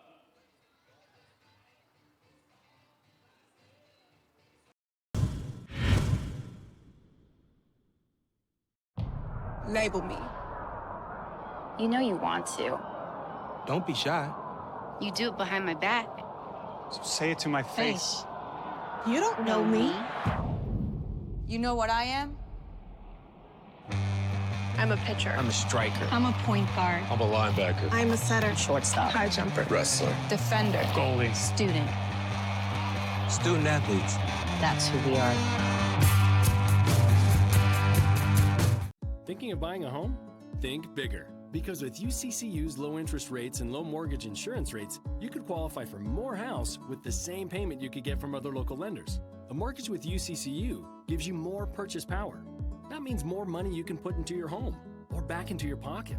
To learn more, visit uccu.com/Morehouse or stop by any UCCU branch today. Morehouse, same payment. Only at UCCU, inspiring smart mortgage decisions. The latest from KSL 5 News, including breaking news as it happens, and all your favorite KSL shows, ready to watch anytime. Download the free KSL app right now on all your favorite devices. Here at Intermountain Healthcare, our doctors have experience treating young athletes, professional athletes, and the athlete next door. We treat everyday injuries, sports injuries, concussions, total joint replacements, and everything in between. Come visit our board-certified physicians and surgeons here at Intermountain Healthcare's Utah Valley Orthopedic and Sports Medicine Clinic. We're committed to keeping you moving.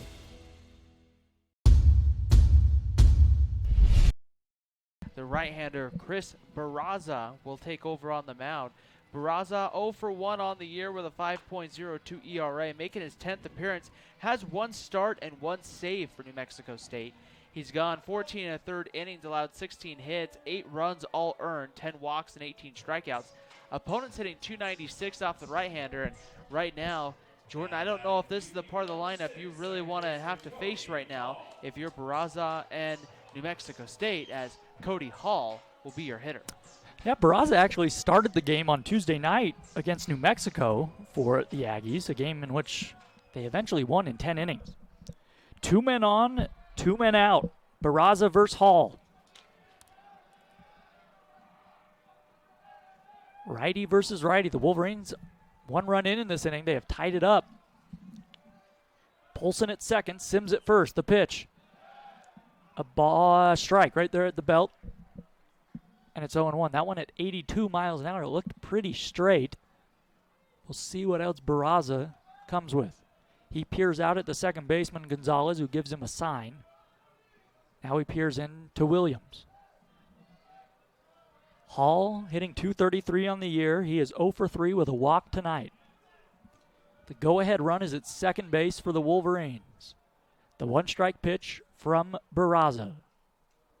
A swing and a line drive, base hit, up the middle, backhanded by Gonzalez. He'll go to second, but he's safe. That was an incredible job by Gonzalez to even keep that in the infield, and he saves a run. A base hit for Hall. It wasn't hit so sharply that Gonzalez obviously couldn't get to it, but he ranged to his right, and he made a very nice play in center field to glove that one. And for the moment, he keeps it tied. So the bases are loaded, and here is Howell. Wolverines trying to win game 2 of this series. Trying to at least take the lead here. Bottom of the 8th. Bases loaded, tie game. Howell tonight does not have a base hit. He has reached base, though, 3 times. Twice on an error. Once he walked. The pitch to him. A swing and a pop-up. Shallow right field. Going out as Gonzalez. Coming in as Hopped. It will be Hopped. He will make the 2-handed grab, and the inning is over. Utah Valley ties it on a solo home run. The first collegiate big fly for Mick Matson. However, they leave them loaded. We go to the top of the 9th. 9-9 our score on GoUVU.com.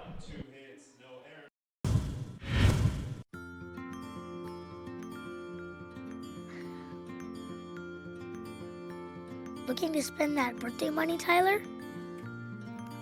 I'm just not sure which one to get. Well, they are both pretty cool. But saving some of that money would be pretty cool, too. Yep. When's the right age to teach your children how to save and spend money wisely? Right now, with the Be Money Smart program only at Utah Community Credit Union. Inspiring smart decisions. You only need to answer one question. Will you accept the challenge to become? It doesn't matter your situation in life. No matter your interest. Whether your first choice or second chance. There's a place for you. Place for you. Place for you at UVU. Place to engage, to rise, to succeed. To become.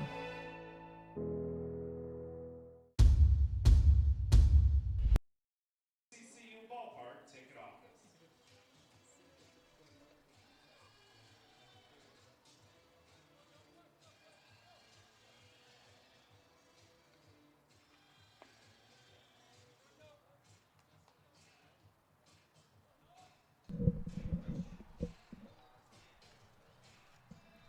Nine to 9.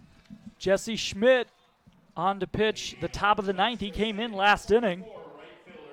The New Mexico State Aggies plated 3 runs in that inning, 2 of which were given up by Schmidt. He was not charged with both of those. But now he faces the bottom third of the New Mexico State lineup, and the first pitch fastball misses outside. Ball 1 to the left-handed hitting Hopt, who singled in a run back in the 4th. He is 1 for 4. And Jordan, if there's a part of the lineup you want to face in a tie ball game in the 9th, it's 7, 8, 9. There's a swing and a miss by Hopt, and that's why it's so important for Schmidt to pound the strike zone here. If he allows a man to reach base, he most likely is going to have to face Ortiz at the top of the order. It's no picnic facing the bottom of this order. Everybody can hit. The 1-1 coming to Hopt. Fastball misses, low and away, a close pitch. 2-1 the count. New Mexico State starting to get Keaton Graff up in their bullpen. Graff on the year has been really good. 1-0 with a 0.93 ERA. The 2-1 pitch. A swing and a high drive deep to right, hooking foul. Out in front of the breaking ball, and now the count is even at 2-2. Well, you certainly don't want to go into the 9th trailing facing that guy. Hopt, Williams, and Jimenez due up. You mentioned this is the part of the order you'd like to face, but it's really a pick-your-poison situation. Hopt hitting 304. Swing and a miss. He struck him out there, though, with the breaking ball low and away. There's 1 down. First strikeout in relief for Schmidt, who has effectively been Utah Valley's closer this season. He's just trying to keep this game tied. Top of the 9th, base is empty, 1 out. Here is Williams. He is 0 for 4. First time he has faced Schmidt tonight. Righty versus lefty. Williams this season hitting .268 and 71 at bats. The pitch to him. A fastball misses high and wide. Ball 1. The outfield very deep and straight away for the Wolverines. They trailed in the 8th inning, 9-8. But Mick Matson tied it up with a solo home run. The 1-0 pitch from Schmidt. A curveball just misses outside. It's a good-looking pitch at 69 miles an hour, but now it's 2-0 to Williams, so he should see something pretty good to hit here. He does have 2 home runs on the year, so you have to be careful. An open stance, bent at the knees. The 2-0 pitch from Schmidt. And there's a breaking ball on the outside corner taken for strike 1. Braden Williams, 5 feet 8 inches tall, 175 pounds, a senior out of Irving, Texas. He's been really good behind the plate tonight for New Mexico State, trying to get something going here. The 2-1. A swing and a miss, a fastball at 86 miles an hour, and he blew it by him on the outside corner. When you throw the 69-mile-an-hour curveball, then counter it with 86, that looks a whole lot faster. 2-2. No men on, 1 man out in the 9th. Tie game. Schmidt from the windup. Here it comes.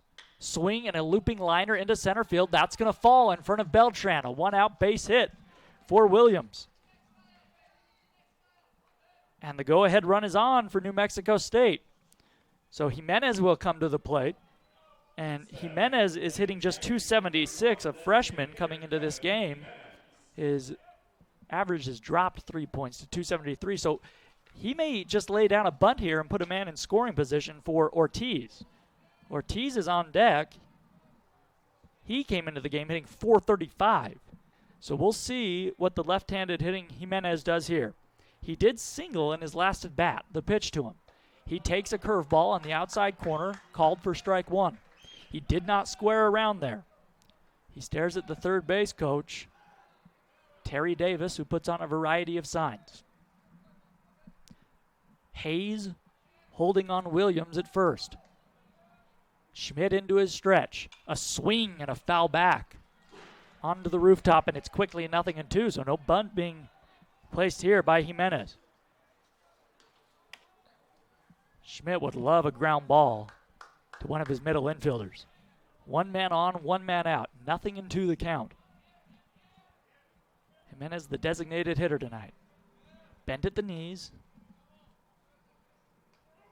Here comes the 0-2. Check swing. Did he go around? He did, says home plate umpire Bob Williams. A breaking ball in the dirt. And there are 2 down. But now, here comes Ortiz, rather. A very dangerous hitter.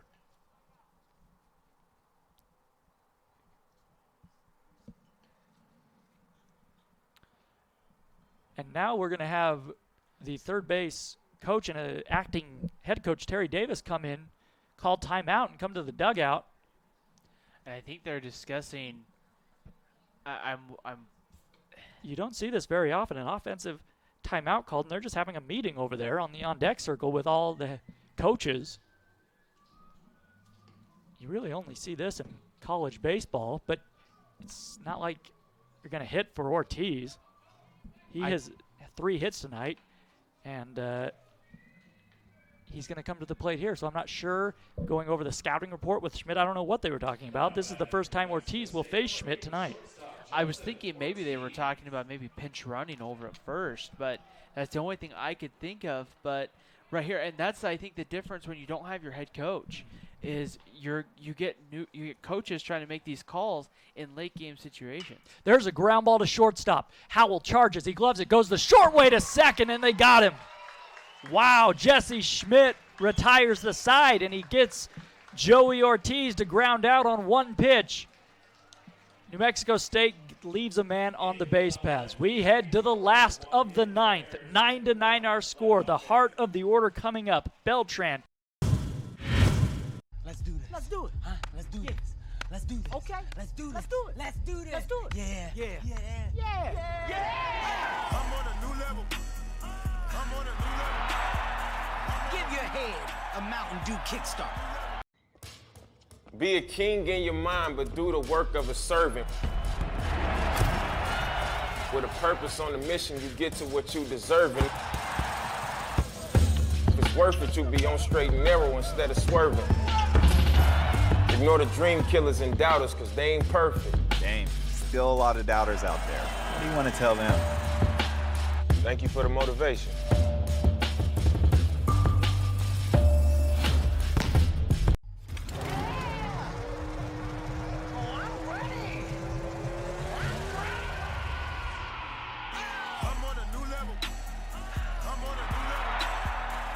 Give your head a Mountain Dew kickstart. On for New Mexico State, it will be the right-hander Keaton Graff.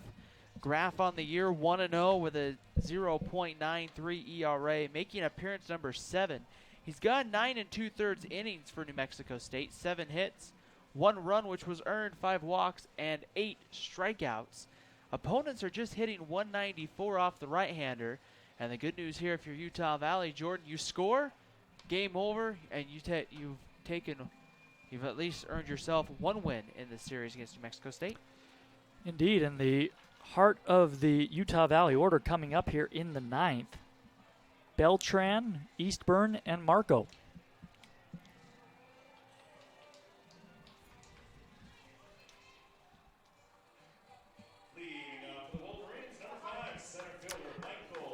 Beltran has had a very nice night at the plate. He is 3 for 3, but he's reached base all 5 times he's come up.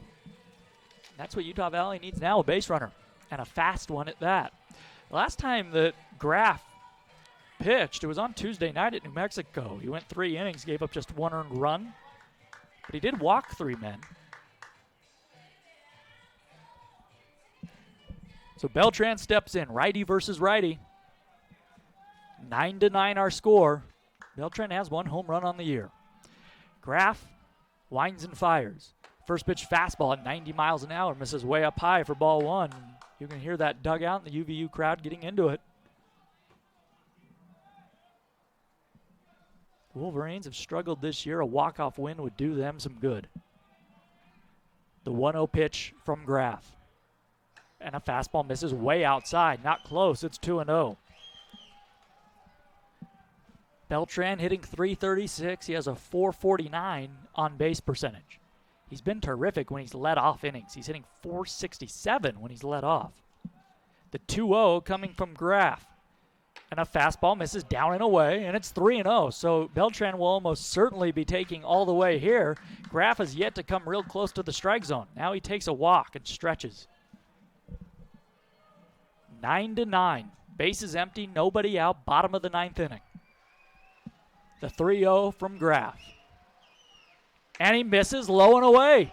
He walks the potential winning run on 4 straight pitches. And Beltran has great speed. There's nobody you would rather have on first base than Beltran. He's stolen just 2 bases this year. And I don't know if the Wolverines will put him in motion, but anything in the gaps, and the Wolverines probably win this game.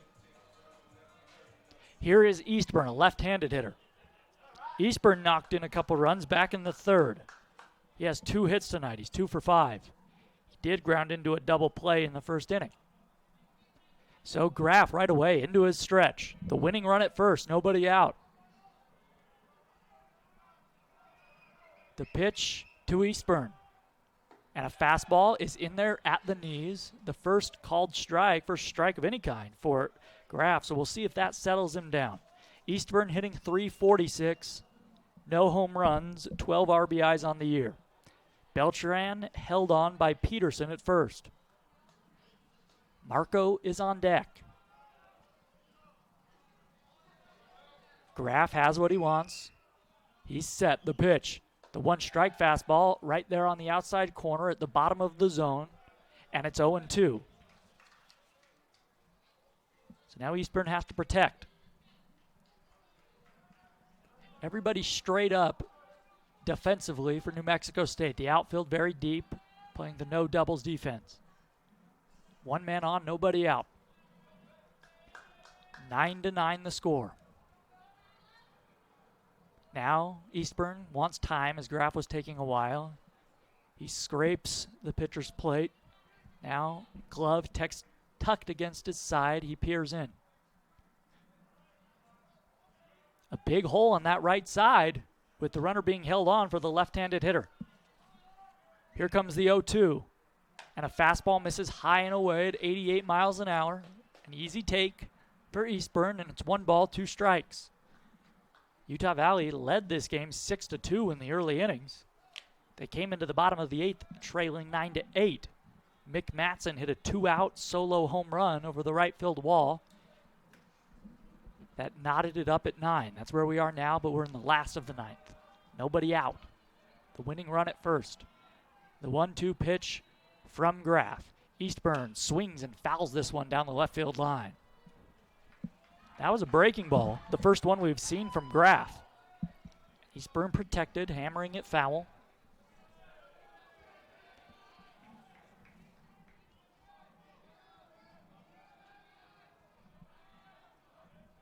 Everybody on the top step of that third base dugout for the Wolverines. Beltran led this inning off with a walk. Now Graff takes time. Steps off the back of the mound. Graff, out of Waverly, Missouri, a redshirt senior, 6'1", 200 pounds. He peers in. Williams drops the sign. The 1-2 pitch. Eastburn swings and chops one to second. Gonzalez leaps up. He has it. Goes to second for 1, but he pulled him off the bag. Everybody's safe. And Gonzalez commits a second error here in the late innings. A costly one. Now the winning run is in scoring position. Runners at first and second. Nobody out for Marco. If you're Gonzalez, he was trying to hurry so they could turn the double play, but you have to be absolutely sure you're going to get that guy at second. You have to take your time and make that play. Instead, he threw wide of second base, pulling Ortiz in toward right field, and he came off the bag. So now the very speedy Beltran is at second. So now the outfield has to come in a bit because a single should win the game. And in that kind of a situation, Jordan, you have to think of it just as a situation. If you get Beltran off the base pass, you not just get the out, but you exchange the speed there for, you get a little bit less speed with Eastburn on it first, and you still have one out, turn the double play, you're out of it. But now it's a lot different scenario. Absolutely. The corners come in on the edge of the grass, perhaps thinking Marco may bunt. Payson Hayes is on deck. Nobody out, 2 men on, and now Marco does square around very early. Here it comes, and he pulls back the bunt and takes a breaking ball up and in for ball 1. Beltran walked, and then Eastburn grounded one to Gonzalez. They're both on the base pads. Eastburn's run means nothing. Nobody out. Last of the 9th, tie game. A base hit would win it for the Wolverines. But Marco looking to just move the runners into score to second and third. He bunts one, but he popped it up in foul territory, and it just lands foul on the UCCU logo on the third base side. And now it's 1-1. I don't have that statistic in front of me, but you wonder how many times Marco's been asked to bunt this season or in his career. He's hitting .338 coming into the game. He leads the team with 6 home runs. Tonight he hit a sacrifice fly back in the third. He does not have a base hit, though. 1 ball and 1 strike the count. He's trying to get that winning run to third with less than 2 outs. 1-1 the count to him.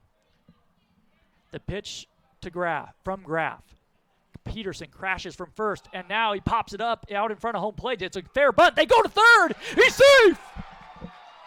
Williams thought he could get the speedy Beltran, but he couldn't. He had Marco. He had the out at first on not a very good bunt, and he chose to go to third. So 2 defensive mistakes for New Mexico State. And the bases are loaded and nobody is out. The winning run at third. The infield will come in. Williams has been so good defensively, but that was not a good decision. Well, another thing, Jordan, you take a look at that. He not just hesitated, he started to throw, pulled it back, and that extra split second, I think he was waiting for Mingus to get back on the bag. I think Eric Mingus was going, wait, why are you coming to third? And right here now, what could end up being a costly mistake here late in the ball game. This is a strikeout situation if you're New Mexico State. Graff from the windup with the bases loaded. Hayes takes a strike on the outside corner, a breaking ball. 9-9, bases loaded. Bottom of the 9th, nobody out. Anything past Williams and the Wolverines will win it. Beltran dancing off third. Graff focusing in. The 1-strike pitch. A fastball just misses off the outside, and it's 1-1. It's a good-looking pitch. Graff wanted it. The outfield very shallow. Medium deep fly ball, anything medium. And Beltran should score on a sacrifice fly and win the game. The 1-1 pitch coming. Here it is. Hayes checks his swing. Did he go around? The appeal to the first base umpire, John Flanagan, says no, he did not. And it's 2-1. Matson is on deck. 2 balls, and 1 strike to count to Hayes. He has doubled and singled tonight. It's the first time he has faced Graff. Any bloop should win the game for the Wolverines. Hayes trying to put this one in play. The 2-1 pitch. He swings and misses at a fastball, and the count is even at 2-2.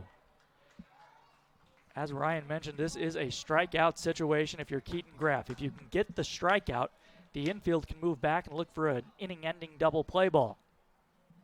Nobody out, bases loaded. Tie game in the 9th. Utah Valley looking for a win after they have been scuttling as of late. New Mexico State, they've won 5 in a row. The 2-2 from Graff. He peers in, taking a long time. Now he's ready to go.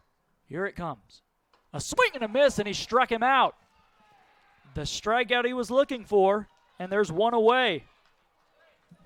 So now we'll see if New Mexico State does choose to move back. Matson is not a real fast runner, but with one out and the winning run at third, they're going to remain in.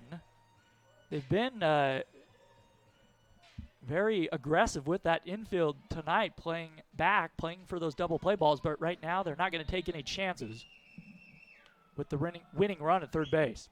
So Matson tied it last inning. Let's see if he can win it here. The pitch to him. In the dirt, and Williams keeps it in front of him. Beltran has to stay at third base. Marco at first, Eastburn at second, Beltran at third. Beltran's the only run that matters, though.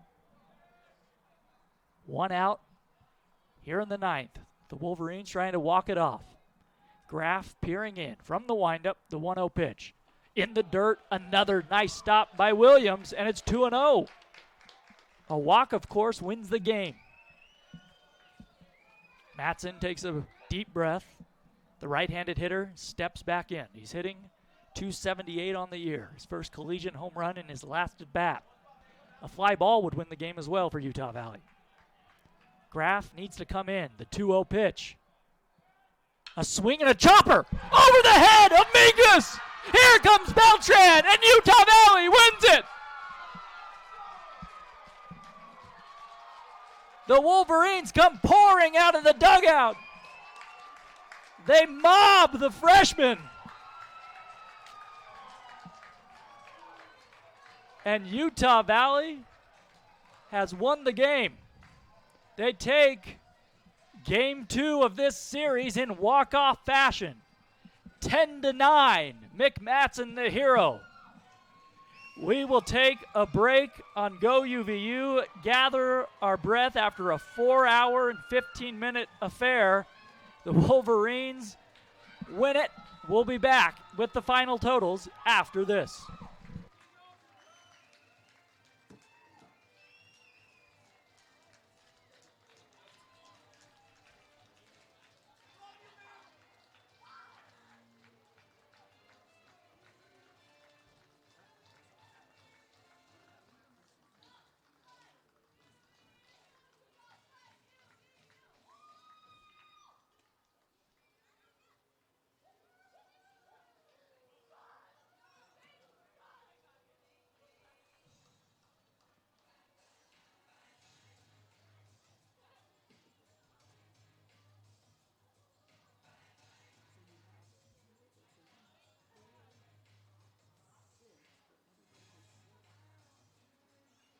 Wolverine fans, join the Wolverines here at UCCU. You only need to answer one question. Will you accept the challenge to become? No matter where you are in life. No matter your interests. From award-winning music to acting. To theater programs. There's a place for you. A place for you. A place for you at UVU. A place to engage. To rise. To succeed. To become.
Back here at UCCU Ballpark, Jordan Bianucci alongside Ryan Pickens. Utah Valley wins it in the bottom of the ninth, the final 10-9, a game in which Utah Valley led 6-2 early. It was kind of a back and forth there in the late innings. Well, we kind of talked about it early on going into the fourth. You had a 6-1 lead, but you know how well this New Mexico State team swings the bat, and so you knew and you understood that you were going to have to probably continue to score runs throughout the ball game.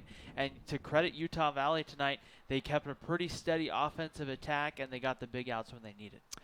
They did indeed. Before we name our player of the game, a couple of guys that we'd like to look at. Jesse Schmidt did a great job. Went 2 innings, and he pitched a great top of the ninth, not to just get the Wolverines to the bottom of the ninth tied, but also what a big hit by Matson when you consider, you made the point in between our break, Ryan, that New Mexico State